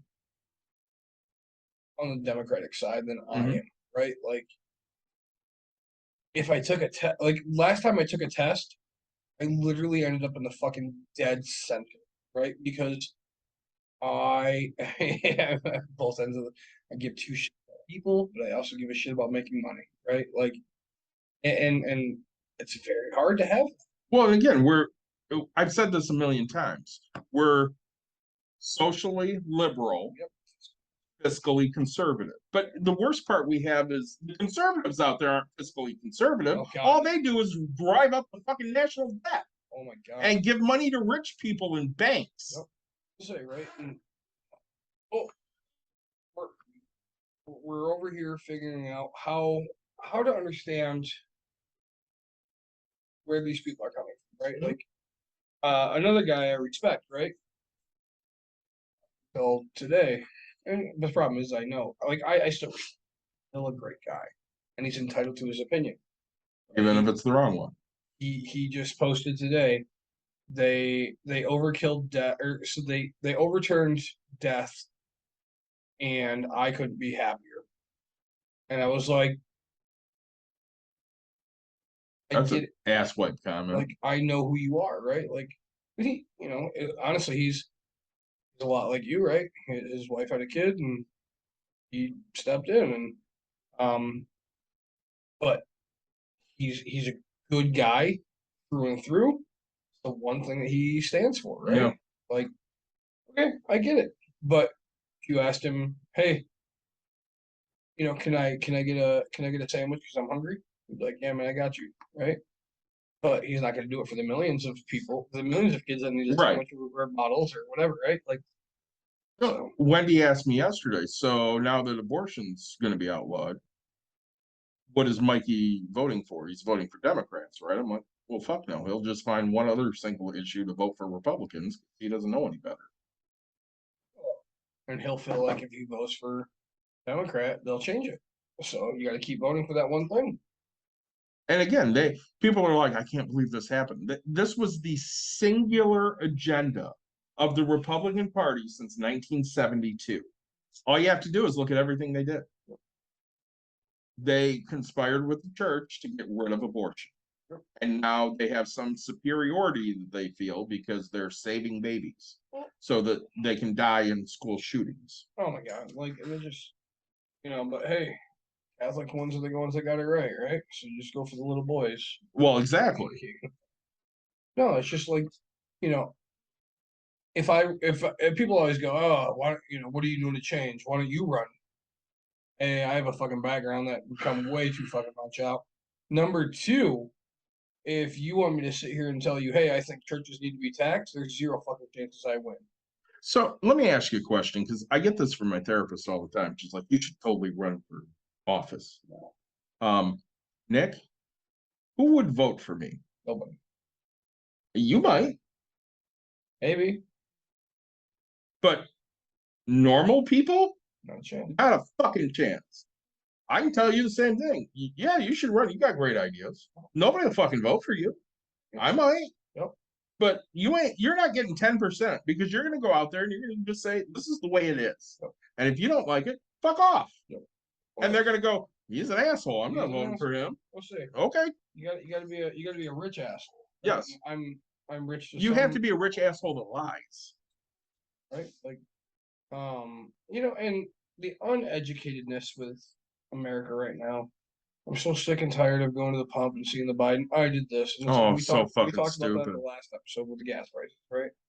Just, oh hey, we're gonna sit here and put tariffs on all the other countries and do this, and it's like, you know what? You know why inflation's where it's at? Guess what? I told everybody. We talked about that in the episode, right? Prices of everything is going to go up. No country's going to eat that fucking cost. Like, I was talking to a guy for fireworks. You know how much it used to cost to ship in a container of fireworks? Dirt $8 cheap, fucking grand. You know how much it cost right this year? $30,000 fucking dollars. I got my That's 4 times the amount to fucking ship it in. I got my car insurance renewal today. Yeah. $220 more. And I'm like, What'd you get for what it? in the fuck? And Dawn goes, well, they refunded $200 or $400 to everybody this year. They got to find a way to make their money up, and $220 twice a year. That's $440. I'm like, God damn it. But no other quotes I'm getting are any better. It's just what it is, and I don't have many choices, so I'm gonna fucking pay it. Whatever. I don't know. All right. We're running 3 hours long, like normal. So again, shout out to the one I didn't spill. New Glarus, Wisconsin Belgian Red. What did you spill? Oh, outside ale, hazelnuts. That hurts you, I know. It was actually delicious for the first few drinks that I got of it. $5.35 for this coffee dino s'mores. Hard pass. I'll probably won't do it again. I'll do it because of by accident. And then Black is Beautiful. That was actually a very great Imperial. $3.35, but it was also a 16 ouncer versus a 12er. And it went to a good cause. I again had Reds. I enjoyed my Reds. We're thankful for all our listeners on Twitch tonight. We had a bunch of you. Thanks for joining us. We will be back sometime next week. I'm going to work really hard on getting this uploaded before I go off on vacation tomorrow night. So hopefully this will be up on all of your favorite podcasting services. And otherwise, we're always looking for show ideas. Please hit us up. Nick, hit them with your normal. Like, subscribe, share, tell your friends, tell your family, tell your grandma, because she likes to hear our beautiful voices. It was very great having you guys. I appreciate everything. And we'll talk to you guys next week.